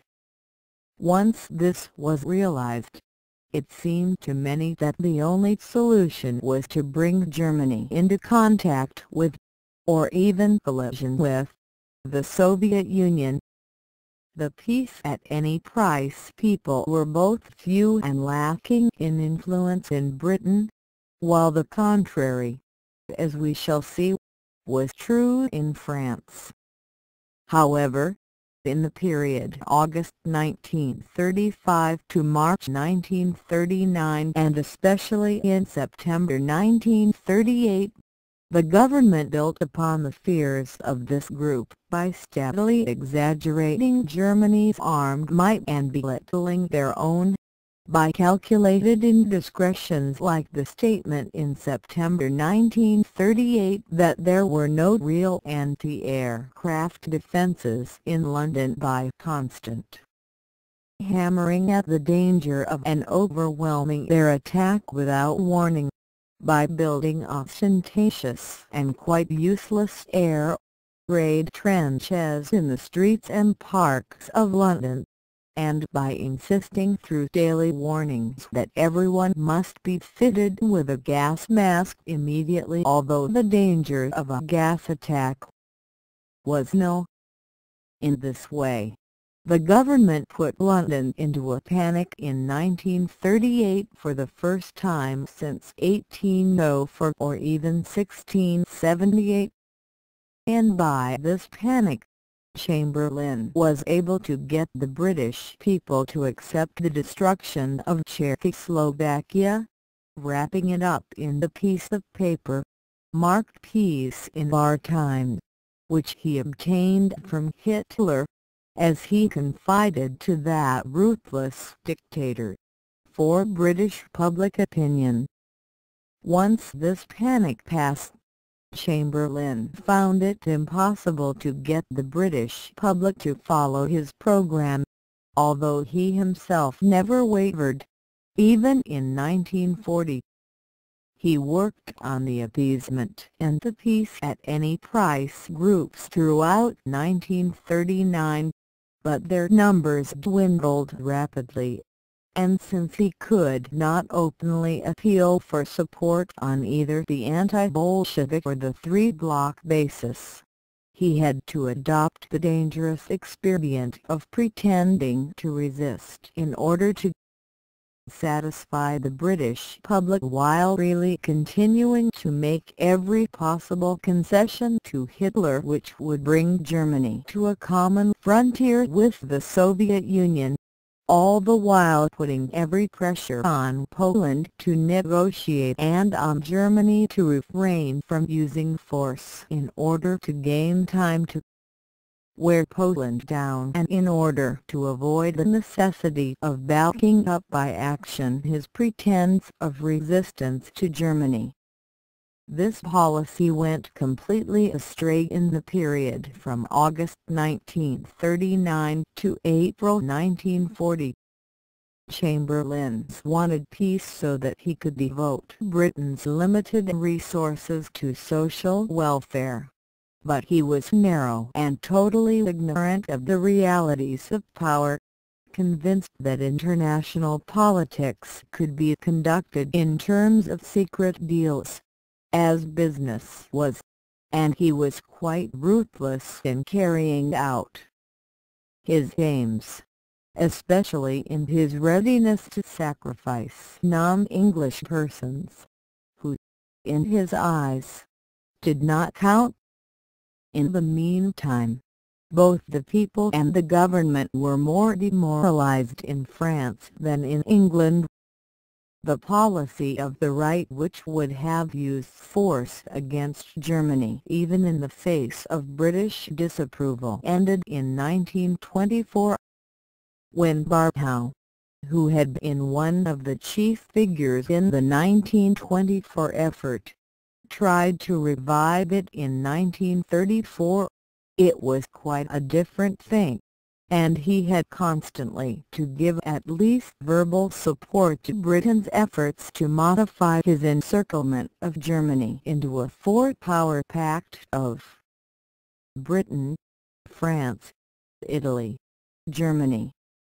This four-power pact, which was the ultimate goal of the anti-Bolshevik group in England, was really an effort to form a united front of Europe against the Soviet Union and, in the eyes of this group, would have been a capstone to unite in one system the encirclement of France, which was the British answer to Barhow's encirclement of Germany, and the Anti-Comintern Pact, which was the German response to the same project.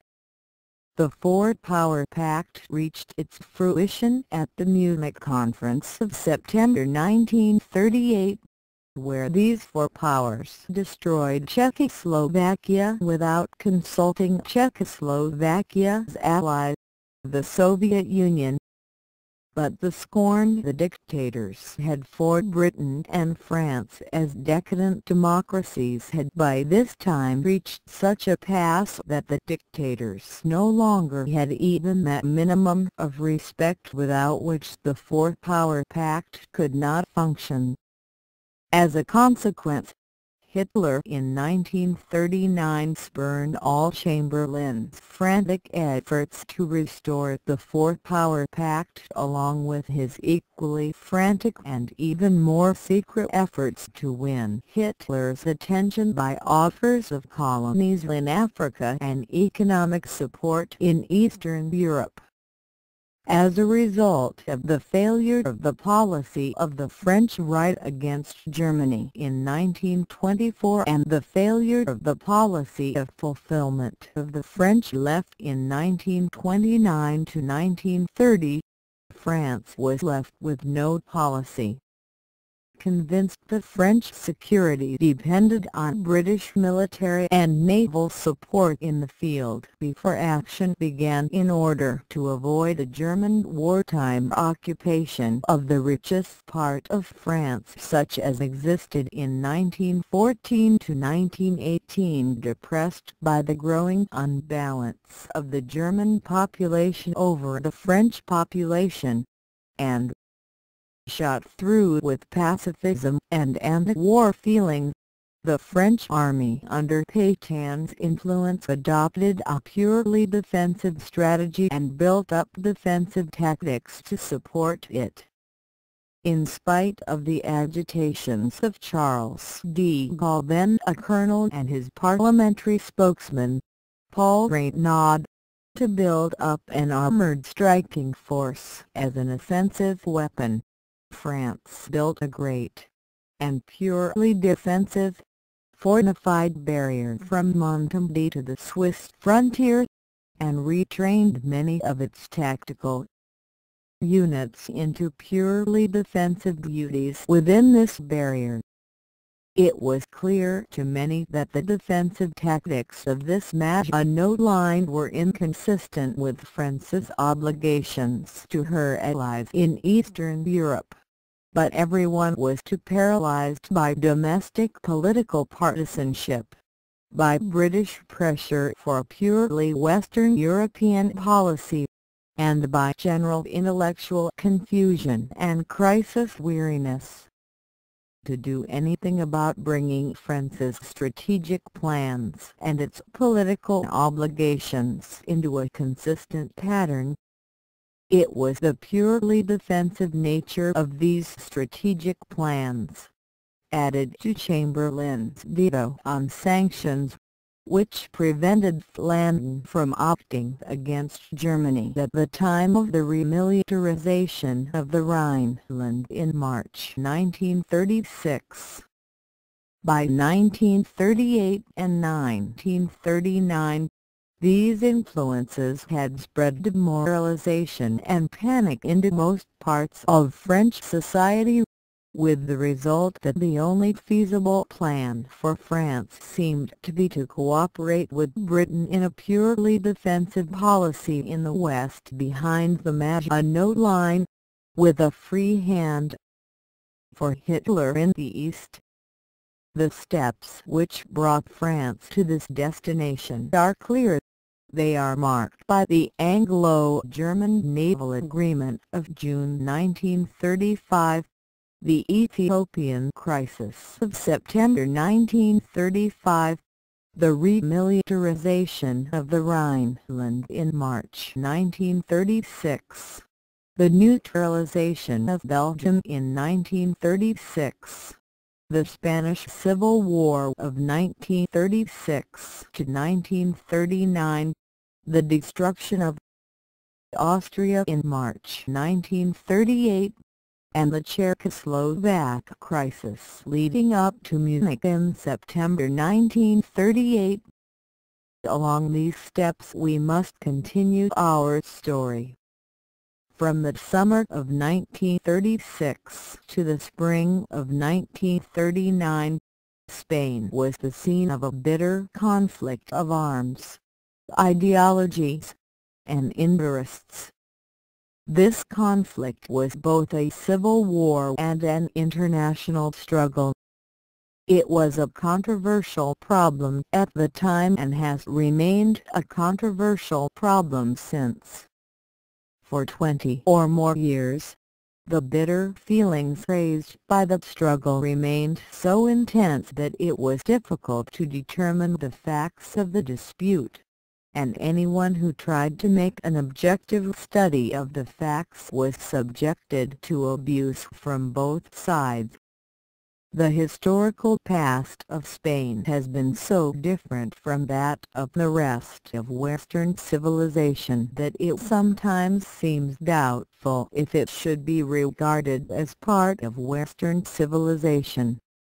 This difference is increased by the fact that, since the late 15th century, Spain has refused to share in the experiences of Western civilization and, if many powerful groups could have had their wish, would have remained in its 15th or 16th century condition.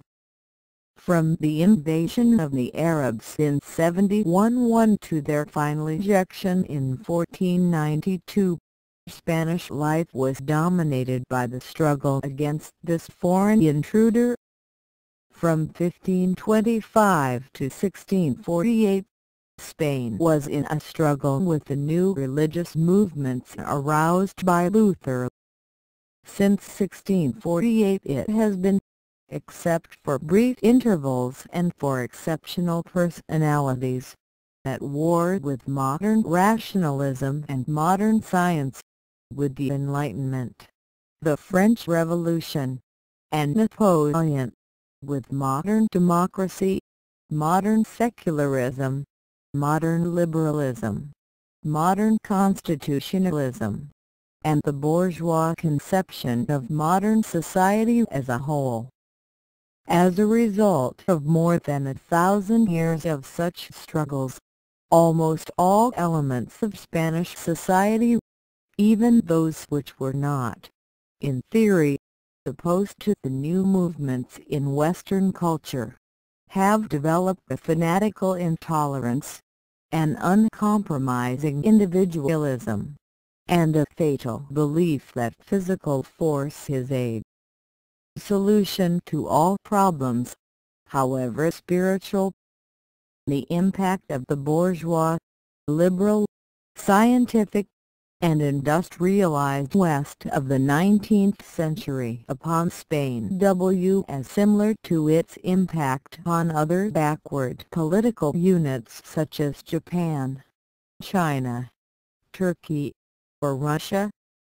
In each case, some elements of these societies wished to resist the political expansion of the West by adopting its industry, science, military organization, and constitutional structures. Other elements wished to resist all westernization by passive opposition if nothing more effective could be found, to the death if necessary, and to keep secreted in their hearts and minds the alternative attitudes even if their bodies were compelled to yield to alien, Western, patterns of action. In Spain, Russia, and China, this attitude of resistance was sufficiently successful to delay the process of westernization to a date when Western civilization was beginning to lose its own tradition or at least its faith in it, and to shift its allegiance or at least its behavior to patterns of thought and action which were quite foreign to the main line of Western tradition. This shift, to which we have referred in the first section of this present chapter, was marked by a loss of the basic element of moderation to be found in the real tradition of the West. As ideological intolerance or totalitarian authoritarianism, for example, grew in the West, this was bound to have an adverse effect upon efforts to carry Western democracy, liberalism, or parliamentary constitutionalism to areas like Japan, China, Russia, or, the case in point, Spain. During the 19th century, the elements willing at least to compromise with the Western way of life were not completely unsuccessful in Spain, probably because they received a certain amount of support from the army, which realized its inability to fight effectively without a largely westernized society to support it.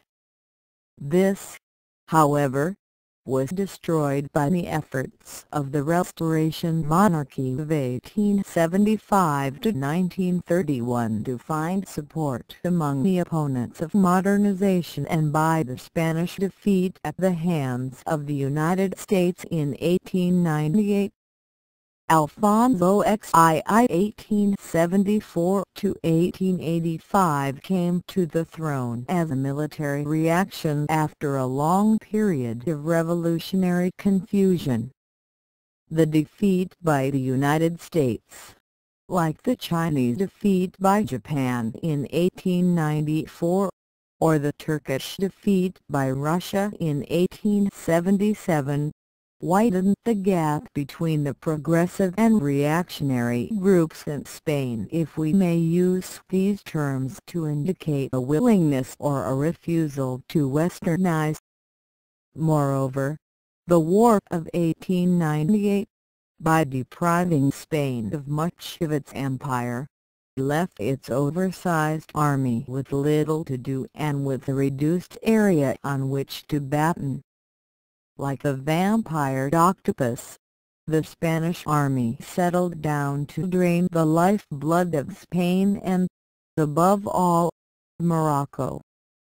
This brought the army, meaning the officers, into alignment with the other conservative forces in Spain against the anti forces of bourgeois liberalism and the rapidly growing forces of proletarian discontent. These conservative forces consisted of the church, meaning the upper clergy, the landlords, and the monarchists. The forces of proletarian discontent consisted of the urban workers and the much larger mass of exploited peasants. These latter groups, which had no real acquaintance with the Western liberal tradition and found it of little hope than they did, were fertile soil for the agitators of proletarian revolution who were already challenging the bourgeois liberalism of the West. To be sure, Spanish individualism, provincialism, and suspicions of the state as an instrument of the possessing classes made any appeal to the totalitarian and authoritarianism of communism relatively weak in Spain. On the other hand, the appeal of anarchism, which was both individualist and anti-state, was stronger in Spain than anywhere else on earth, stronger even than in Russia, where anarchism received its most complete verbal formulation at the hands of men like Bakunin. Finally, the appeal of socialism was almost as strong as anarchism, and much more effectively organized. Socialism to many discontented Spaniards, including many bourgeois intellectuals and professional men, seemed to offer a combination of social reform, economic progress, and a democratic secular state which was better fitted to Spanish needs than anarchism, Bolshevism, or laissez-faire constitutionalism. The weak link in this socialist program was that the democratic, non-totalitarian state envisaged by the socialist intellectuals in Spain was quite compatible with Spanish individualism and basic democracy, but guys at variance with Spanish intolerance. There was a legitimate ground for doubt that any such socialist state, if it came to power in Spain, would be tolerant enough to permit that intellectual disagreement which is so necessary for a democratic society, even one directing the socialist economic system. The bourgeoisie of Spain, relatively few in numbers because of Spain's economic backwardness, were in a difficult position. While the bourgeoisie of England and France had attacked the forces of feudalism, bureaucratic monarchy, militarism, and clericalism, and had created a liberal, secular state and a bourgeois society before they were themselves attacked by the rising forces of proletarian discontent on their left, the bourgeoisie of Spain could see the proletarian threat from the left before they were able to overcome the vested interests of the right. As a result of this, the bourgeoisie tended to split into two parts.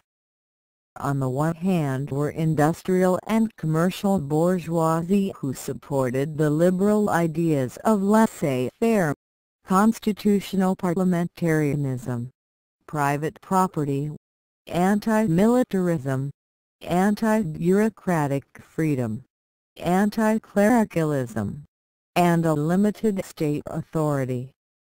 On the other hand were the intellectual and professional bourgeoisie who would have added to this program a sufficient degree of social reform, democracy, economic interventionism, and nationalization of property to put them into the socialist camp. Both these divisions of the bourgeois group tended to move further to the right after 1931 as the growing pressure of proletarian revolution threatened both private property and liberal democracy. The bourgeois liberals feared the loss of private property and, to save it, hastily abandoned their earlier anti-militarism, anti-clericalism, and such.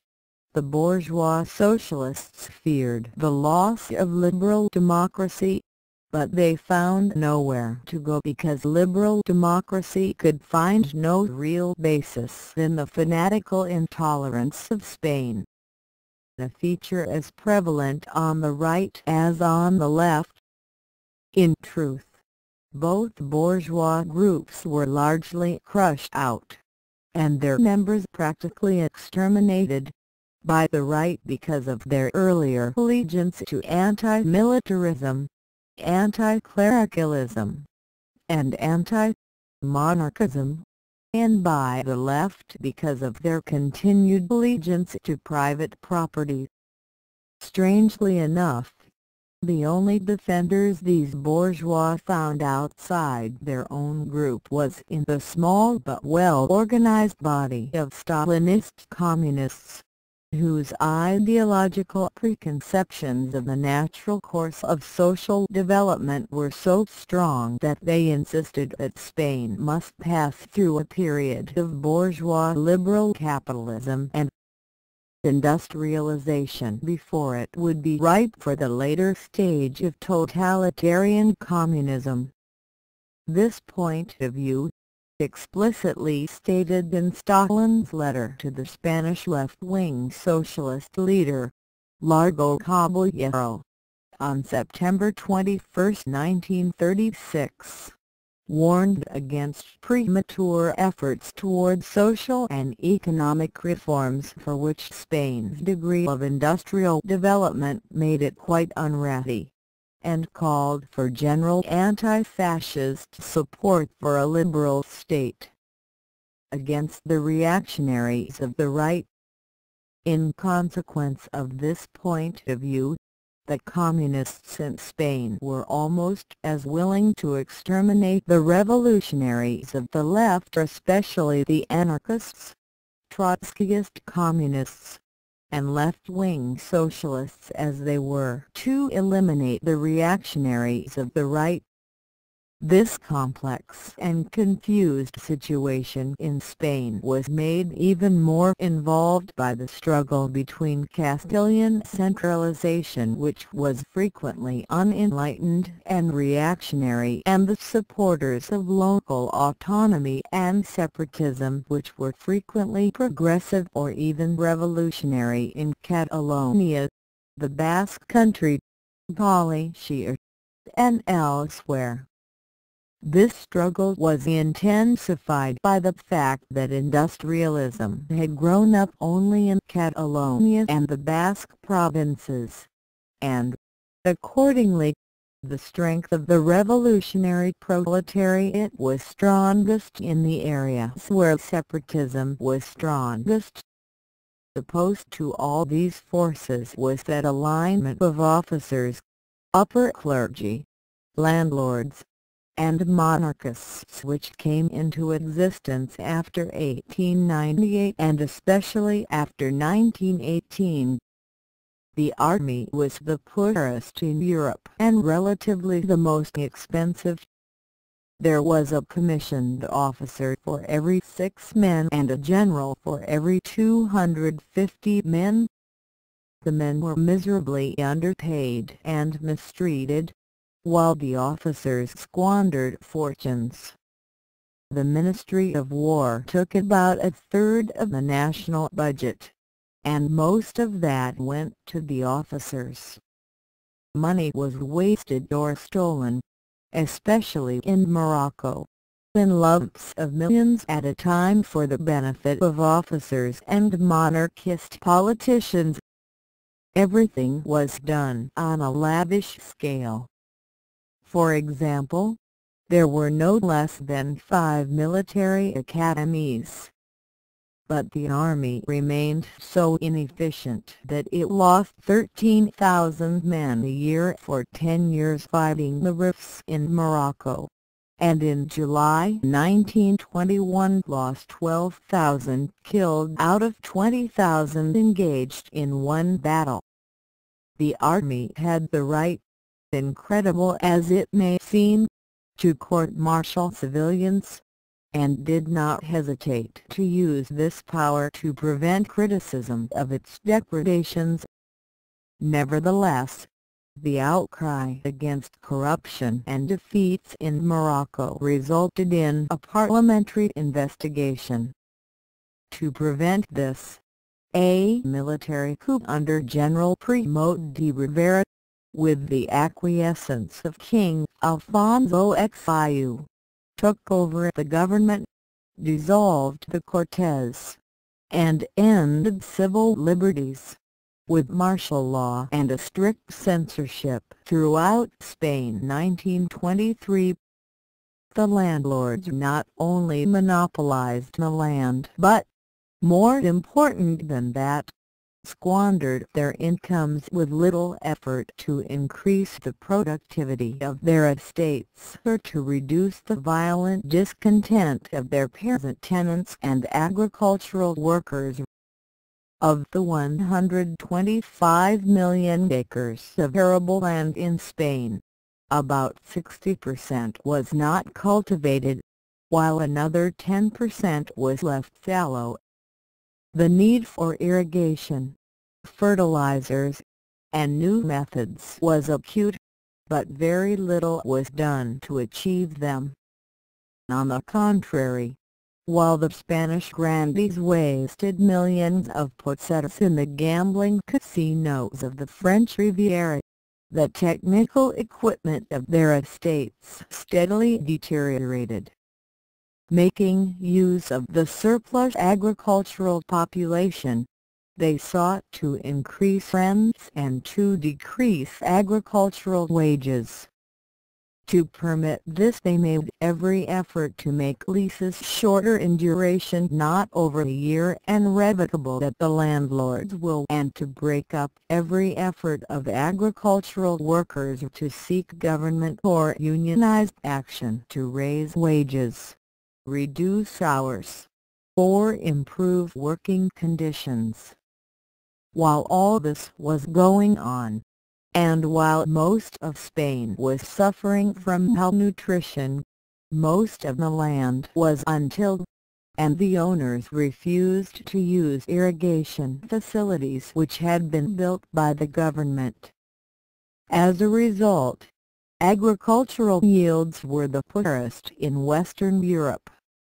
While 15 men owned about 1 million acres, and 15,000 men owned about half of all taxed land, almost 2 million owned the other half, frequently in plots too small for subsistence. About 2 million more, who were completely landless, worked 10 to 14 hours a day for about 2.5 pesetas, 35 cents a day, for only 6 months in the year, or paid exorbitant rents without any security of tenure. In the church, while the ordinary priests, especially in the villages, shared the poverty and tribulations of the people, and did so with pious devotion, the upper clergy were closely allied with the government and the forces of reaction. The bishops and archbishops were named by the monarchy and were partly supported by an annual grant from the government as a result of the Concord Act of 185-1. Moreover, the clergy and the government were inextricably intertwined, the upper clergy having seats in the upper chamber, control of education, censorship, marriage, and the willing ear of the king. In consequence of this alliance of the upper clergy with the government and the forces of reaction, all the animosities built up against the latter came to be directed against the former also. Although the Spanish people remained universally and profoundly Catholic, and found no attraction whatever in Protestantism and very little attraction in rational skepticism of the French sort, they also became indelibly anti-clerical. This attitude was reflected in the notable reluctance of Spanish men to go to church or receive the sacraments during the interval between confirmation at the age of 13 and extreme unction on their deathbeds. It was also reflected in the proclivity of the Spanish people for burning churches. While other peoples expressed turbulent outbursts of anti-governmental feeling in attacks on prisons, post offices, banks, or radio stations. The Spaniards invariably burn churches, and have done so for at least a century. There were great outbursts of this strange custom in 1808, 1835, 1874, 1909, 1931, and 1936, and it was indulged in by the right as well as by the left. The monarchists were divided into at least two groups. One of these, the Renovación Española, supported the dynasty of Isabella II 1833 to 1868, while the other, the Communion Traditionalista, supported the claims of Isabella's uncle, Don Carlos. The Renovation Group was a clique of wealthy landowners who used their contracts with the government to evade taxes, and to obtain concessions and sinecures for themselves and their friends.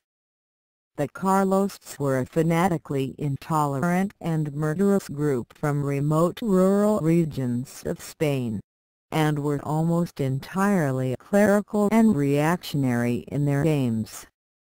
All these groups, the landlords, officers, higher clergy, and monarchists except the Carlosts, were interest groups seeking to utilize Spain for their own power and profit. The threat to their positions following the First World War and the defeats in Morocco led them to support Primo de Rivera's dictatorship.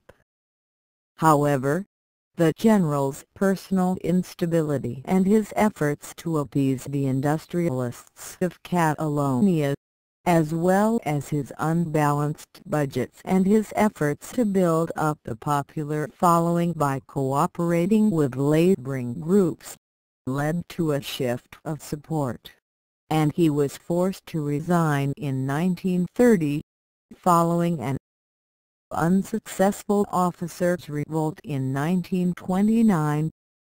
Realizing the danger to his dynasty from his association with an unpopular dictatorship, Alfonso XIII tried to restore the constitutional government. As a first step, he ordered municipal elections for April 12, 1931. Such elections had been managed successfully by wholesale electoral corruption before 1923, and it was believed that this control could be maintained. It was maintained in the rural areas, but, in 46 out of 50 provincial capitals, the anti-monarchical forces were victorious. When these forces demanded Alfonso's abdication, he called upon General Sanjurjo, commander of the Civil Guard, for support. It was refused, and Alfonso fled to France April 14, 1931.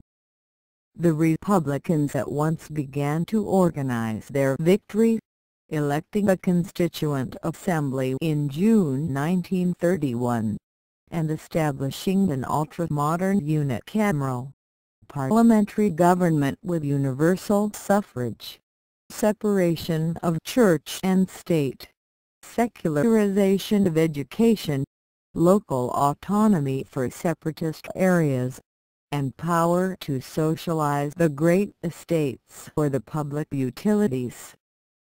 Such a government, especially the provisions for a parliamentary regime with universal suffrage, was quite unfitted for Spain with its high illiteracy, its weak middle class, and its great inequalities of economic power. The Republic lasted only 5 years before the Civil War began on July 18, 1936. During that period it was challenged constantly from the right and from the extreme left. the former offering the greatest test because it commanded economic, military, and ideological power through the landlords, the army, and the church. During this time the nation was ruled by coalition governments, first by a coalition of the left from December 1931 to September 1933, then by the center from September to October 1934, third, by a coalition of the right from October 1934 to the Popular Front election of February 1936, and, last, by the left after February 1936. These shifts of government resulted from changes in alignments of a multitude of political parties. The right formed a coalition under José María Gil Robles in February 1933, while the left formed a coalition under Manuel Azaña in February 1936. As a result, the right coalition won the second parliamentary election in November 1933, while the left won the third, or Popular Front, election of February 1936. Because of this shifting of governments, the liberal program which was enacted into law in 1931 to 1933 was annulled or unenforced in 1933 to 1936. This program included educational reform, army reform, separation of church and state, agrarian reform, and social assistance for peasants and workers. In an effort to reduce illiteracy, which was over 45% in 1930, the Republic created thousands of new schools and new teachers, raised teachers' salaries to a minimum of about $450 a year. This affected 21,500 out of 37,500 teachers, funded over 1,000 new libraries, and encouraged adult education. Efforts were made to obtain a smaller, better paid, more efficient army. The 23,000 officers, including 258 generals, were reduced to 9,500 officers, including 86 generals, the surplus being retired on full pay. The number of enlisted men was reduced to about 100,000 with higher pay. The organization was completely reformed. As a result, over $14 million was saved on the cost of the Army in the first year, 1931 to 1932. Unfortunately, nothing was done to make the Army loyal to the new regime. Since the choice to retire or stay on active duty was purely voluntary, the Republican officers tended to retire, the monarchists to stay on, with the result that the Army of the Republic was more monarchist in its sympathies than the Army had been before 1931.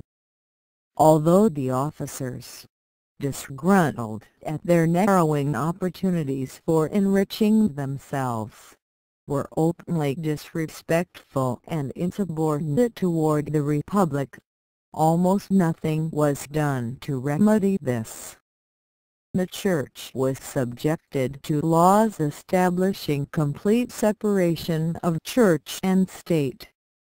The government gave up its right to nominate the upper clergy, ended the annual grant to the Church, took ownership but not possession of church property, forbade teaching in public schools by the clergy, established religious toleration and civil divorce, and required that all corporations, including religious orders and trade, Unions must register with the government and publish financial accounts. To assist the peasants and workers, mixed juries were established to hear rural rent disputes. Importation of labor from one district to another for wage 43-weeking purposes was forbidden, and credit was provided for peasants to obtain land, seed, or fertilizers on favorable terms. Manorial lands, those of monarchists who had fled with Alfonso, and customarily uncultivated lands were expropriated with compensation, to provide farms for a new class of peasant proprietors. Most of these reforms went into effect only partially or not at all. The annual contribution to the church could not be ended, because the Spanish people refused to contribute voluntarily to the church, and an alternative system of ecclesiastical taxation enforced by the state had to be set up. Few of the abandoned or poorly cultivated estates could be expropriated because of lack of money for compensation.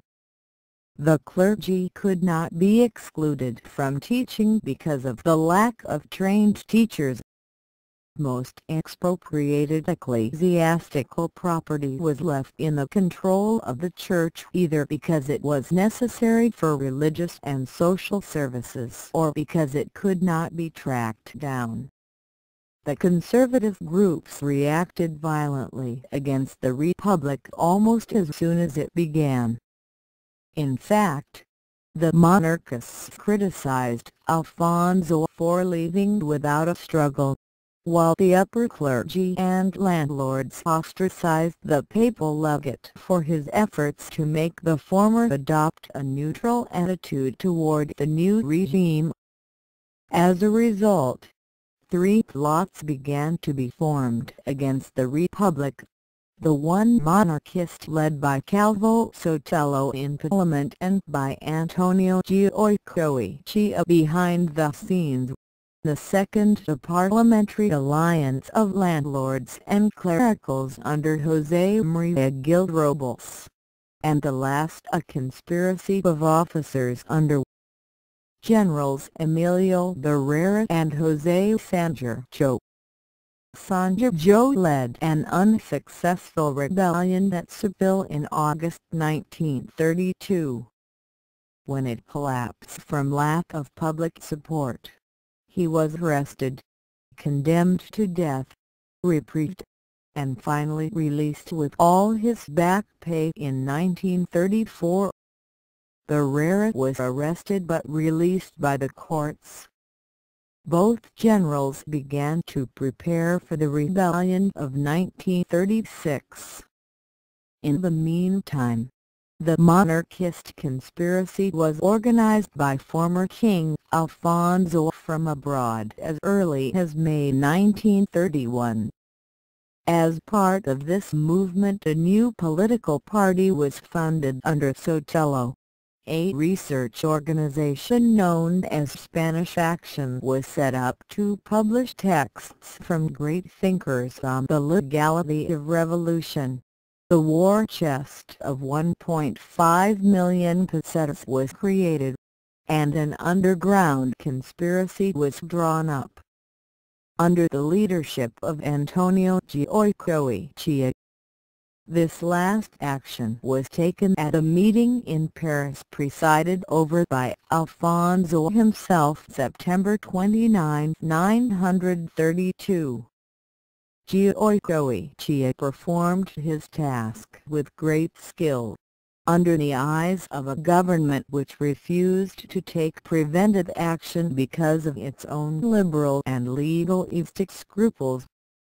He organized an alliance of the officers, the Carlosts, and his own Alpensis party.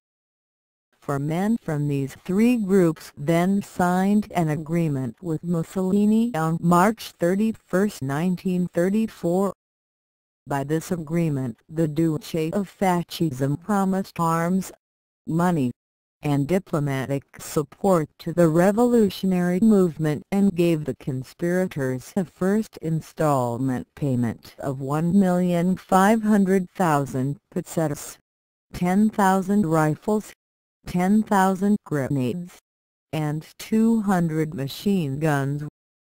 In return, the signers, Lieutenant General Emilio Birret, Antonio Lizarza, Rafael Villasabal, and Antonio Goicoechea, promised when they came to power to denounce the existing French-Spanish secret treaty, and to sign with Mussolini an agreement establishing a joint export policy between Spain and Italy, as well as an agreement to maintain the status quo in the Western Mediterranean.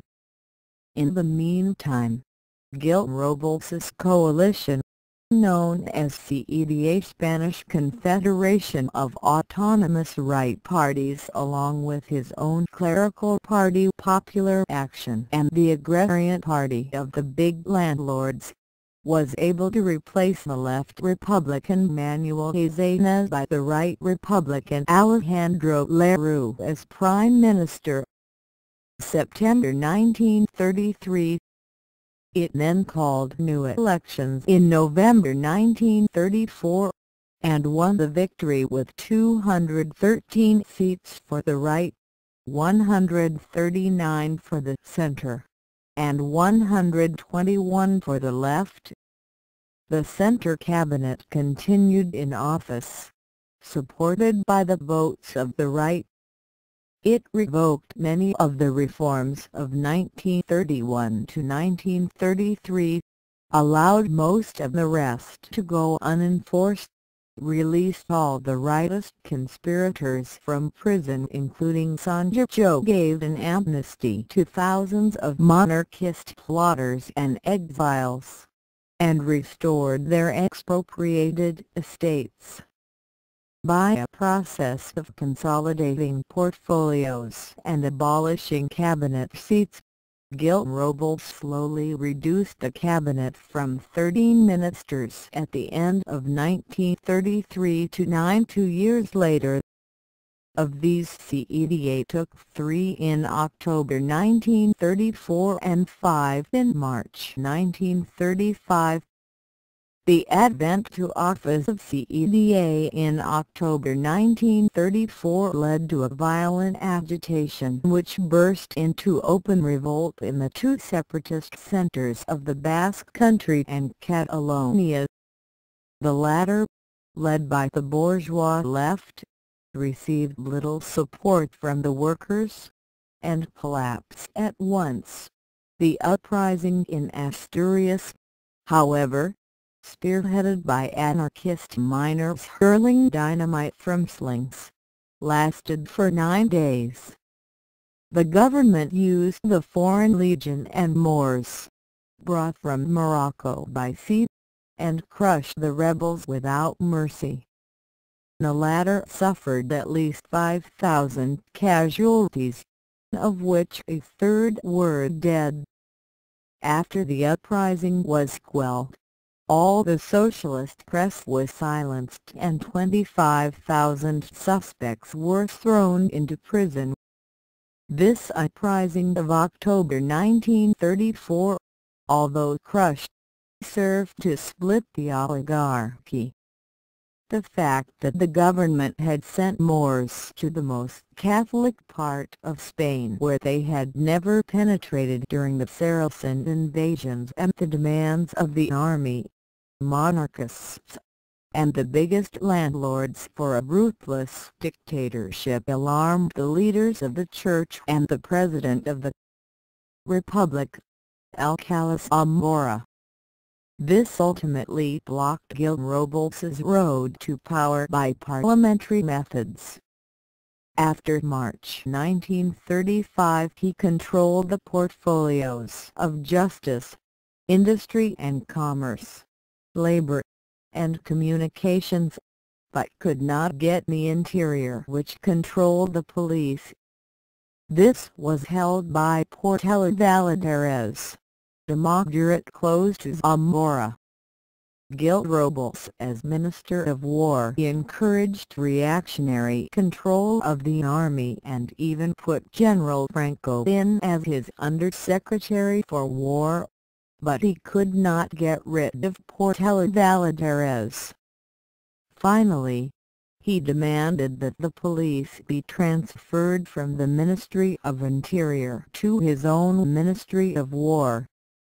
When this was refused, he upset the cabinet, but, instead of getting more from this action, he got less, for Alcalá Zamora handed the premier's seat over to Moderates Huacanchupao Prieto, a businessman, followed by Portela Valadares, and ordered new elections.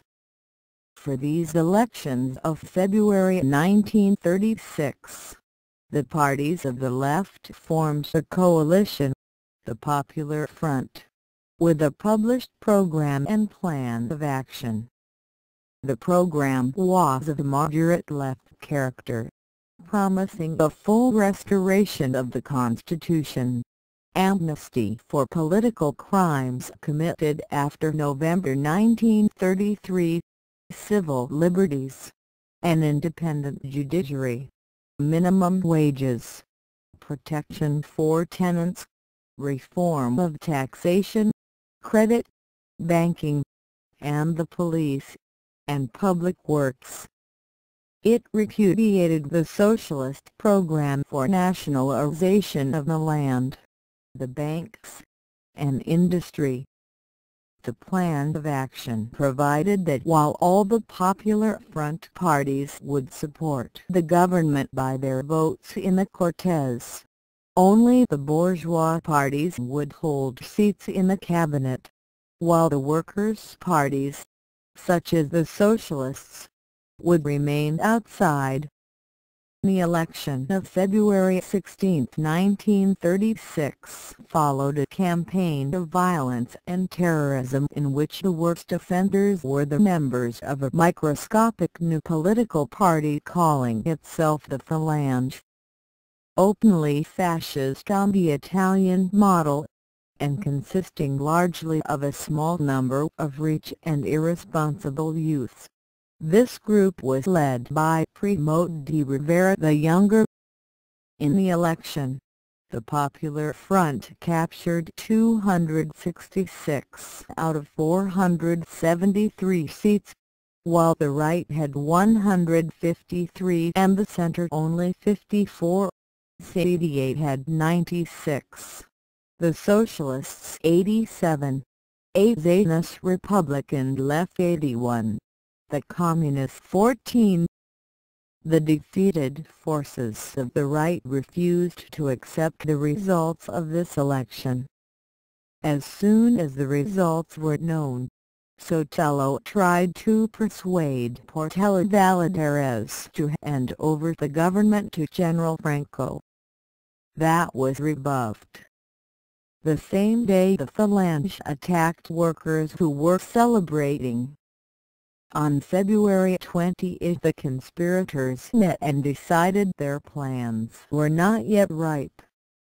The new government heard of this meeting and at once transferred General Franco to the Canary Islands, General Manuel Coated to the Balearics, and General Emilio Mola from his command in Morocco to be governor general of Navarre, the Carlos stronghold.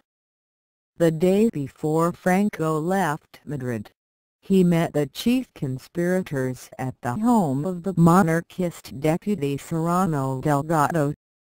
They completed their plans for a military revolt but fixed no date. In the meantime, provocation, assassination, and retaliation grew steadily, with the verbal encouragement of the right. Property was seized or destroyed, and churches were burned on all sides.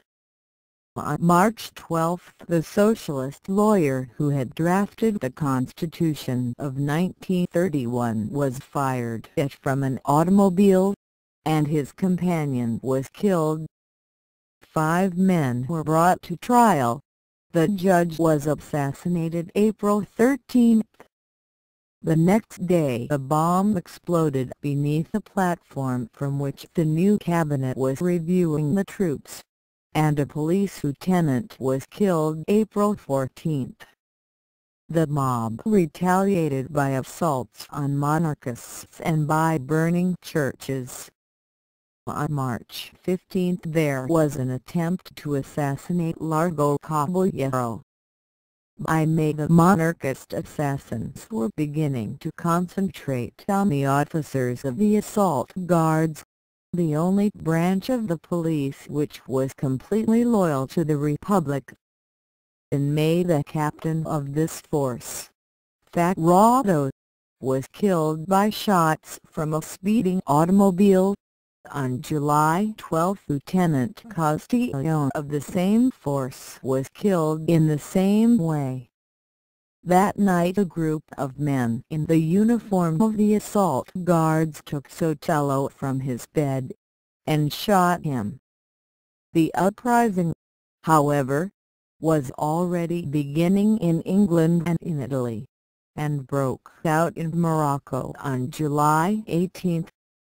One of the chief figures in the conspiracy in England was Douglas Jerrold, a well-known editor, who has revealed some details in his autobiography.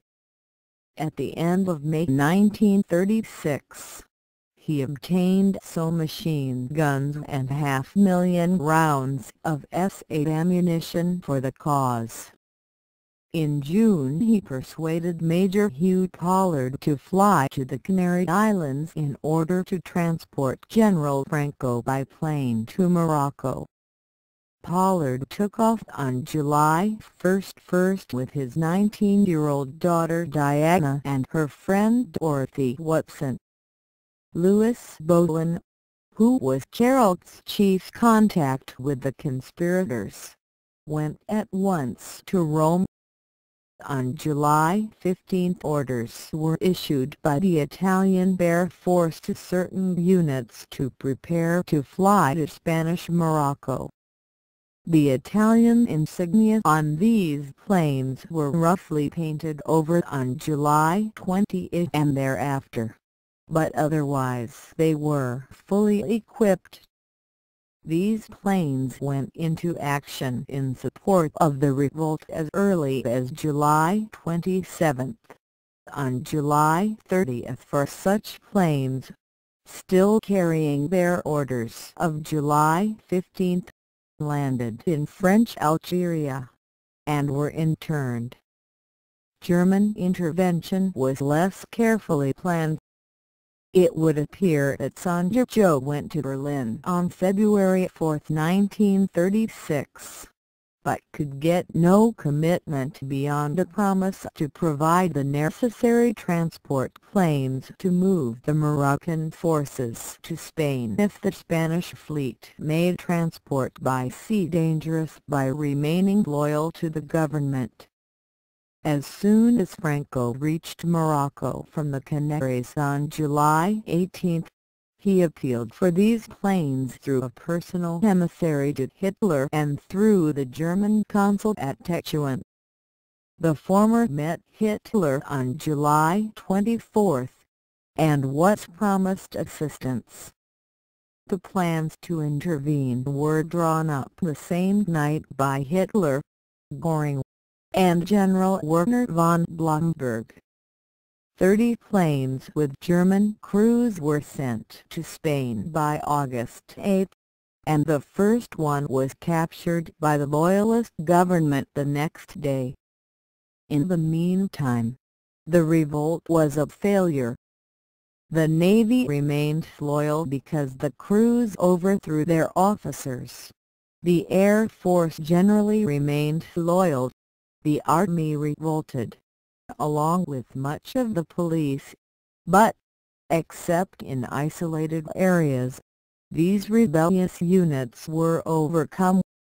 At the first northeast /versus of the revolt, the people, led by the labor unions and the militia of the workers' political parties, demanded arms.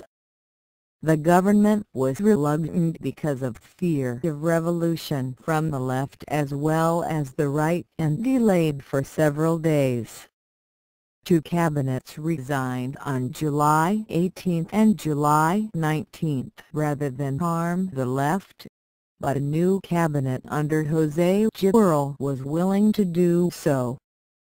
However, because arms were lacking, orders were sent at once to France. The recognized government in Madrid had the right to buy arms abroad and was even bound to do so to some degree by the existing commercial treaty with France. As a result of the failure of the revolt, the generals found themselves isolated in several different parts of Spain with no mass popular support and with control of none of the three chief industrial areas. The rebels held the extreme northwest Galicia and Leon, the North Navarre and the southwestern Andalusia, as well as Morocco and the islands. They had the unlimited support of Italy and Portugal, as well as unlimited sympathy and tentative support from Germany. But the rebel position was desperate by the end of July. On July 25, the German ambassador informed his government that the revolt could not succeed unless something unforeseen happens. By August 25, the acting State Secretary of Foreign Affairs in Germany, Hans Stieckhoff, wrote, "It is not to be expected that the Franco government can hold out for long, even after outward successes, without large-scale support from outside." In the meantime, Italian and Portuguese aid kept the rebellion going. The French and British, whose only desire at first was to avoid an open clash arising from the great powers supplying arms and men to opposite sides in the conflict, were prepared to sacrifice any interests of their countries to avoid this. Impelled by pacifist sentiments, and a desire to avoid war at any cost, French Premier Léon Blum and French Foreign Minister von Delbos suggested on August 1, 1936, that an agreement not to intervene in Spain should be signed by the chief powers concerned. This idea was eagerly taken up by Britain and was acceptable to the Popular Front government of France, since it was clear that if there was no intervention, the Spanish government could suppress the rebels.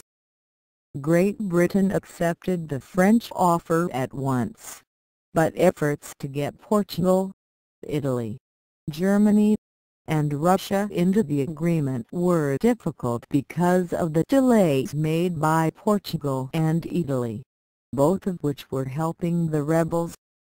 By August 24, all six powers had agreed, and by August 28 the agreement went into effect. Efforts to establish some kind of supervision by the Non-Intervention Committee or by neutral forces were rejected by the rebels and by Portugal, while Britain refused to permit any restrictions to be placed on war material going to Portugal at the very moment when it was putting all kinds of pressure on France to restrict any flow of supplies across the Pyrenees to the recognized government of Spain. November 30, 1936. Britain also put pressure on Portugal to stop assistance to the rebels, but with little success, as Portugal was determined to see a rebel victory. Along with Italy and Germany, Portugal delayed joining the non-intervention agreement until it decided that such an agreement would hurt the Loyalist forces more than the rebels. Even then there was no intention of observing the agreement or permitting any steps to enforce it if such actions would hamper the rebels. On the other hand, France did little to help the Madrid government, while Britain was positively hostile to it. Both governments stopped all shipments of war material to Spain in the middle of August. By its insistence on enforcing non-intervention against the Loyalists, while ignoring the systematic and large-scale evasions of the agreement in behalf of the refuels, Britain was neither fair nor neutral, and had to engage in large-scale violations of international law. Britain refused to permit any restrictions to be placed on war material going to Portugal in spite of its protests to Portugal for transshipping these to the rebels. It refused to allow the Loyalist Spanish Navy to blockade the seaports held by the rebels, and took immediate action against efforts by the Madrid government to interfere with any kind of shipments to refuel areas, while wholesale assaults by the rebels on British and other neutral ships going to Loyalist areas drew little more than feeble protests from Britain. In August 1936, when a Loyalist cruiser intercepted a British freighter carrying supplies to Morocco, the British battle cruiser Repulse went after the Spanish cruiser cleared for action. On the other hand, the British refusal to recognize the rebel government, or to grant it belligerent status, placed interference with shipping by these forces in the category of piracy. Yet Britain did almost nothing when in 1 year June 1937-1938 10 British ships were sunk, 10 were captured and held, 28 more were seriously damaged, and at least 12 others were damaged by the rebels out of a total of 140 British ships which went to Spain in that year. By the beginning of 1937 Britain was clearly seeking a refuel victory, and, instead of trying to enforce non-intervention or to protect British rights on the seas, was actively supporting the rebel blockade of Loyalist Spain. This was clearly evident when the British Navy after May 1937 began to intercept British ships headed for Loyalist ports and on some pretext, or simply by force, made them go elsewhere, such as Bordeaux or Gibraltar. These tactics were admitted by the First Lord of the Admiralty in the House of Commons on June 29, 1938. The rebel forces were fewer in numbers than the Loyalists, and fought with less vigor and under poor leadership, according to German secret reports from Spain at the time, but were eventually successful because of their great superiority in artillery, aviation, and tanks, as a result of the one-sided enforcement of the non-intervention agreement. This was admitted by the governments concerned as soon as the war was over, and by General Franco on April 13, 1939. We have seen that Italian intervention began even before the revolt broke out and that Portuguese intervention on behalf of the rebels followed soon after. German intervention was somewhat slower, although all their sympathies were with the rebels. At the end of July, the German citizen in Morocco organized a Spanish corporation called HISMA to obtain German supplies and assistance for the rebels. This firm began to transport the rebel troops from Morocco to Spain on August 2. It soon obtained a monopoly on all German goods sold to rebel Spain and set up a central purchasing office for this purpose in Lisbon, Portugal. By August, all important units of the German Navy were in Spanish waters, and their ranking admiral paid a state visit to Franco in his headquarters in Morocco as early as August 3. These units gave naval support to the rebellion from then on. Early in October, General Göring established a corporation called ROAT, with 3 million Reichsmarks credit provided by the German government. This was given a monopoly on the export of goods to Spain, and orders were issued to the German Navy to protect these goods in transit. The failure of the Franco forces to capture Madrid led to a joint Italian-German meeting in Berlin on October 20, 1936. There it was decided to embark on a policy of extensive support for Franco. As part of this policy, both powers recognized the Franco government and withdraw their recognition from Madrid on November 1, 1936, and Italy signed a secret alliance with the rebel government 10 days later. Japan recognized the Franco regime early in December, following the signature of the German-Japanese Anti-Comintern Pact of November 25, 1936.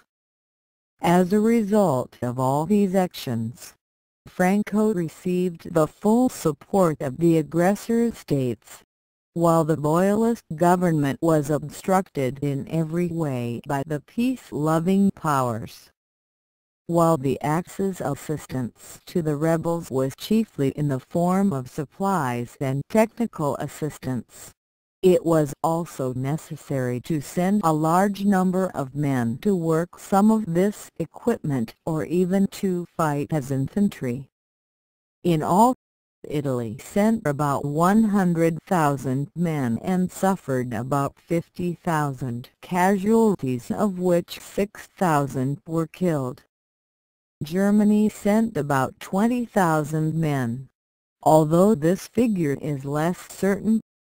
The value of the supplies sent to General Franco was estimated by the countries concerned as 500 million Reichsmarks by Germany and 14 billion fired by Italy. Together this amounts to over $750 million.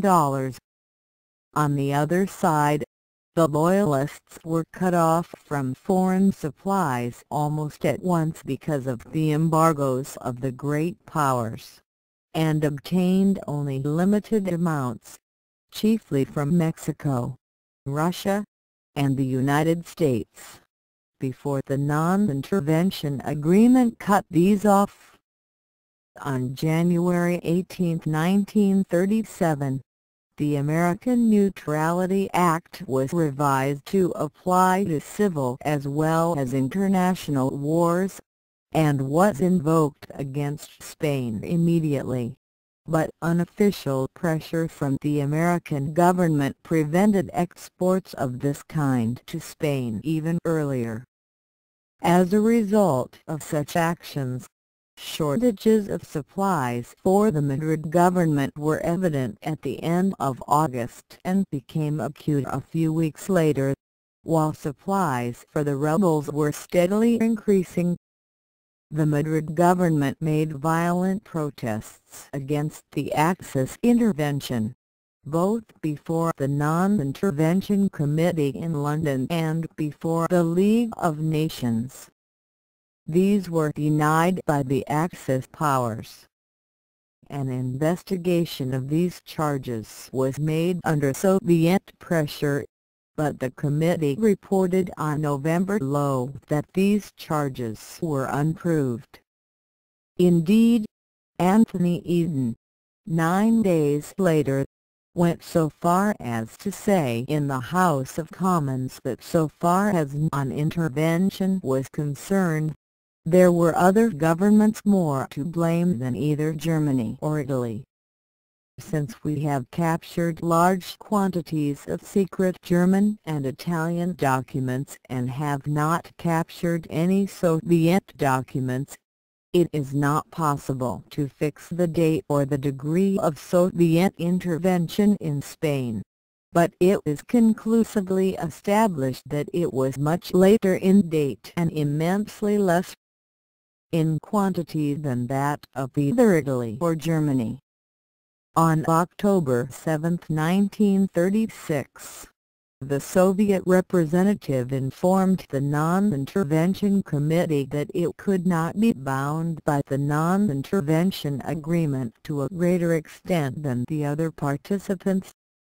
Soviet intervention appears to have begun at this time, 3.5 years after Italian intervention and almost 3 months after both Italian and German units were fighting with the rebels.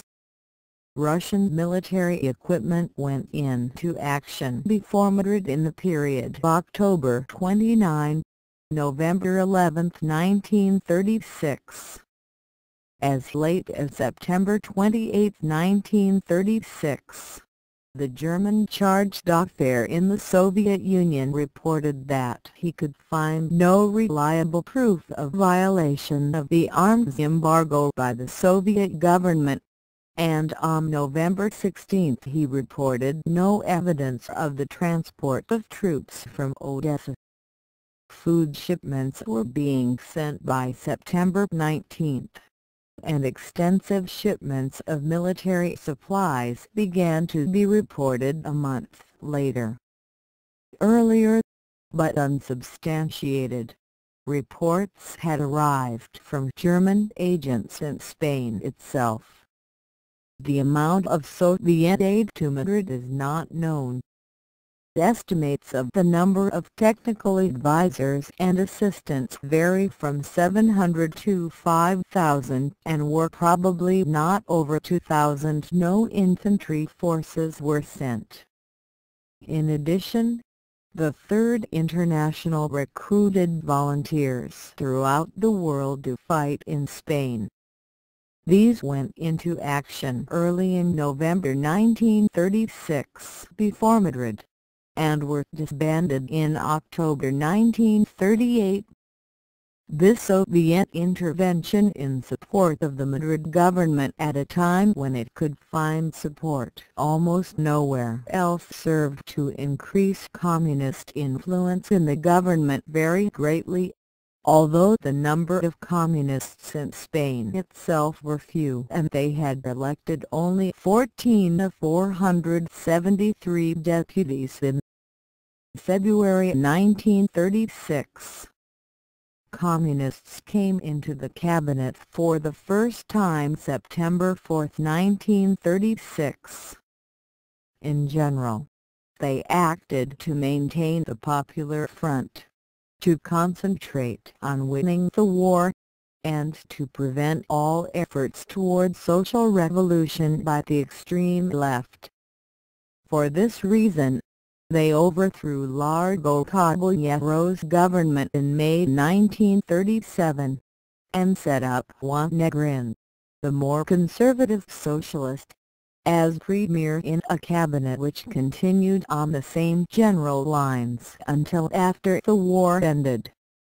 The small number of Russian or other volunteers on the loyalist side, in spite of the extravagant statement of Franco's supporters at the time and since, is evident from the inability of the rebel forces to capture any important numbers of foreign Reds in spite of their great desire to do so. After the Battle of Teruel, at which such foreign Reds were supposed to be very active, Franco had to report to Germany that he had found very few among the 14,500 captives taken. This fact had to be kept strictly confidential, he said December 1937. As a matter of fact, intervention in Spain by the Soviet Union was not only limited in quantity, it was also of brief duration, chiefly between October 1936 and January 1937. The road to Spain was, for the Soviet Union, a difficult one, as the Italian submarine fleet was waiting for Russian shipping in the Mediterranean, and did not hesitate to sink it. This was done in the last few months of 1936. Moreover, the Anti-Comintern Pact of November 1936 and the Japanese attack on North China in 1937 made it seem that all Russian supplies were needed at home. Furthermore, the Soviet Union was more concerned with reopening supplies to Loyalist Spain from France, Britain, or elsewhere, because, in a competition of supplies and troops in Spain, the Soviet Union could not match Italy alone, and certainly not Italy, Germany, and Portugal together. Finally, the German government in 1936 gave the Czechoslovak leader Edward Beneš documents indicating that various Soviet army officers were in contact with German army officers. When Beneš sent these documents on to Stalin, they gave rise to a series of purges and treason trials in the Soviet Union, which largely eclipsed the Spanish Civil War and served to put a stop to the major part of the Soviet contribution to the Loyalist government. Efforts to compensate for this decrease in Soviet support by an increase in support by the Third International were not effective, since the latter organization could get men to go to Spain but could not obtain military supplies, which were what the Loyalist government needed for their own manpower.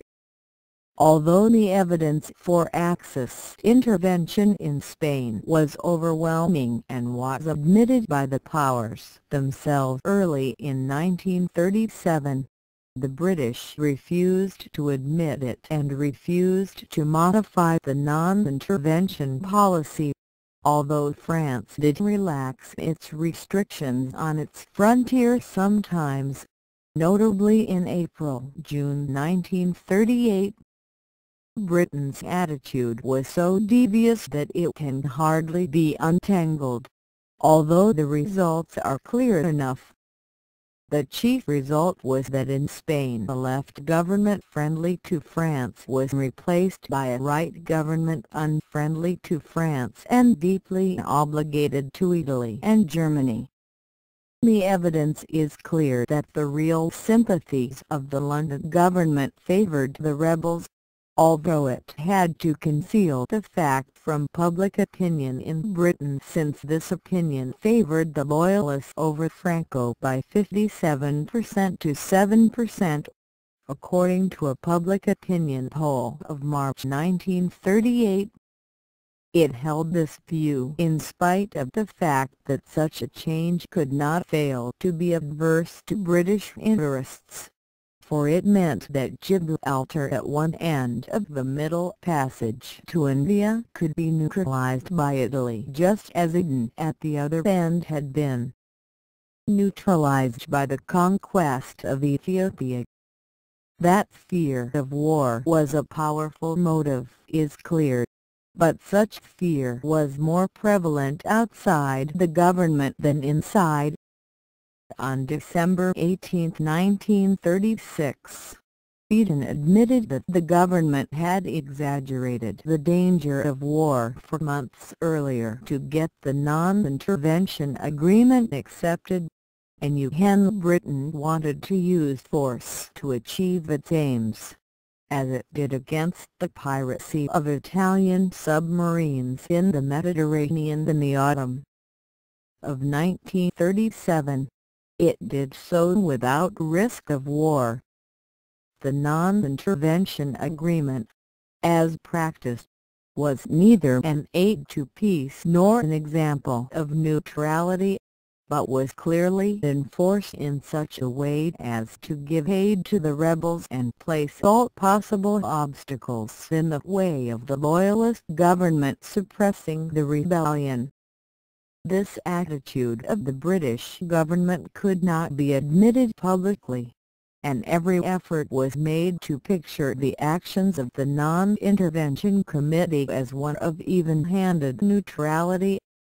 In fact, the activities of this committee were used to throw dust in the eyes of the world, and especially in the eyes of the British public.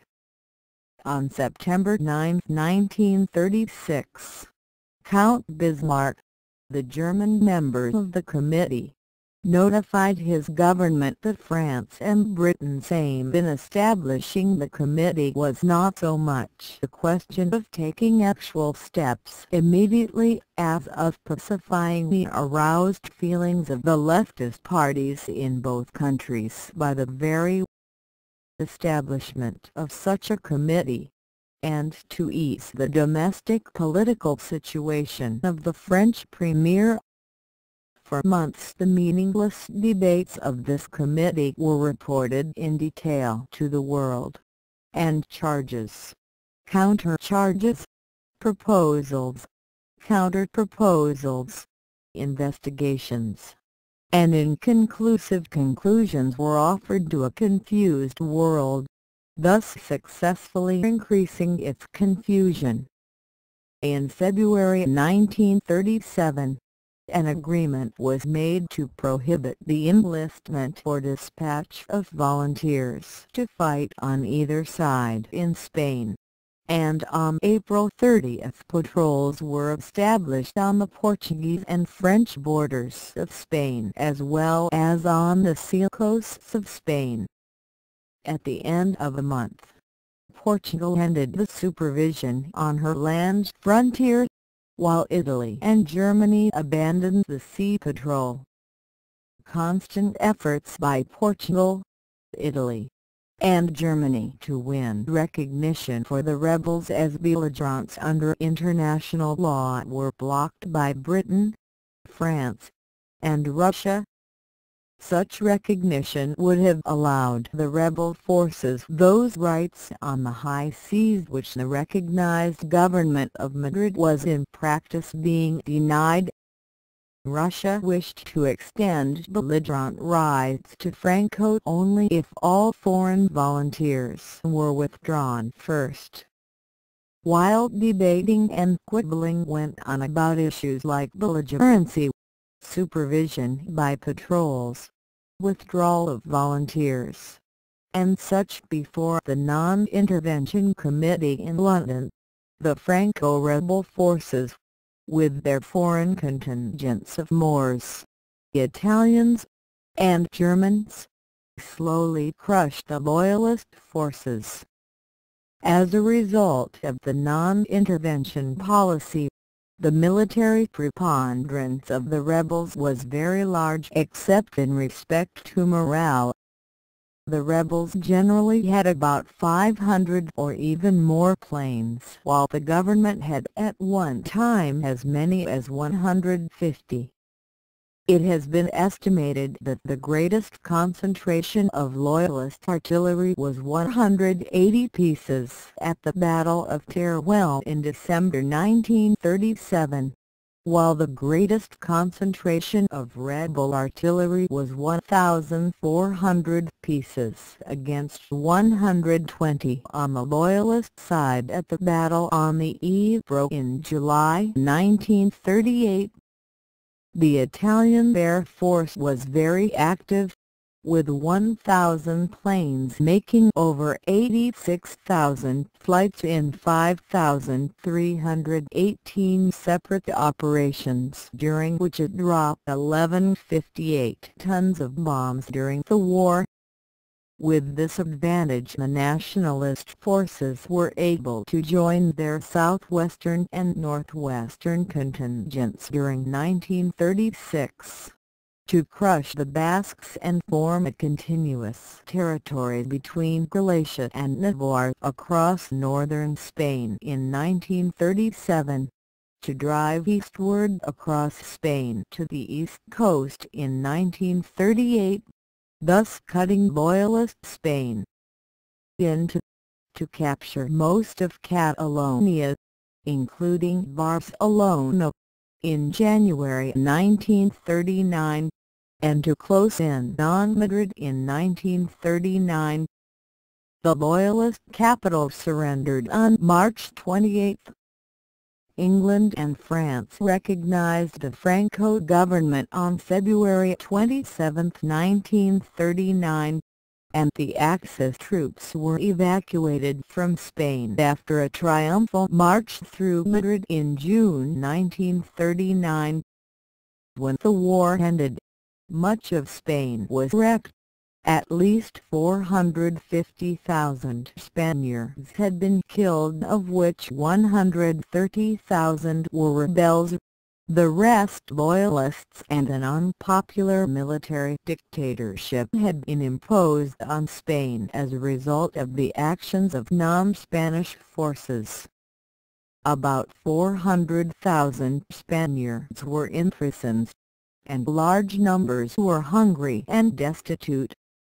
Germany recognized this problem, and tried to get France to follow the path of conciliation, humanitarian reform, and social, agricultural, and economic reform.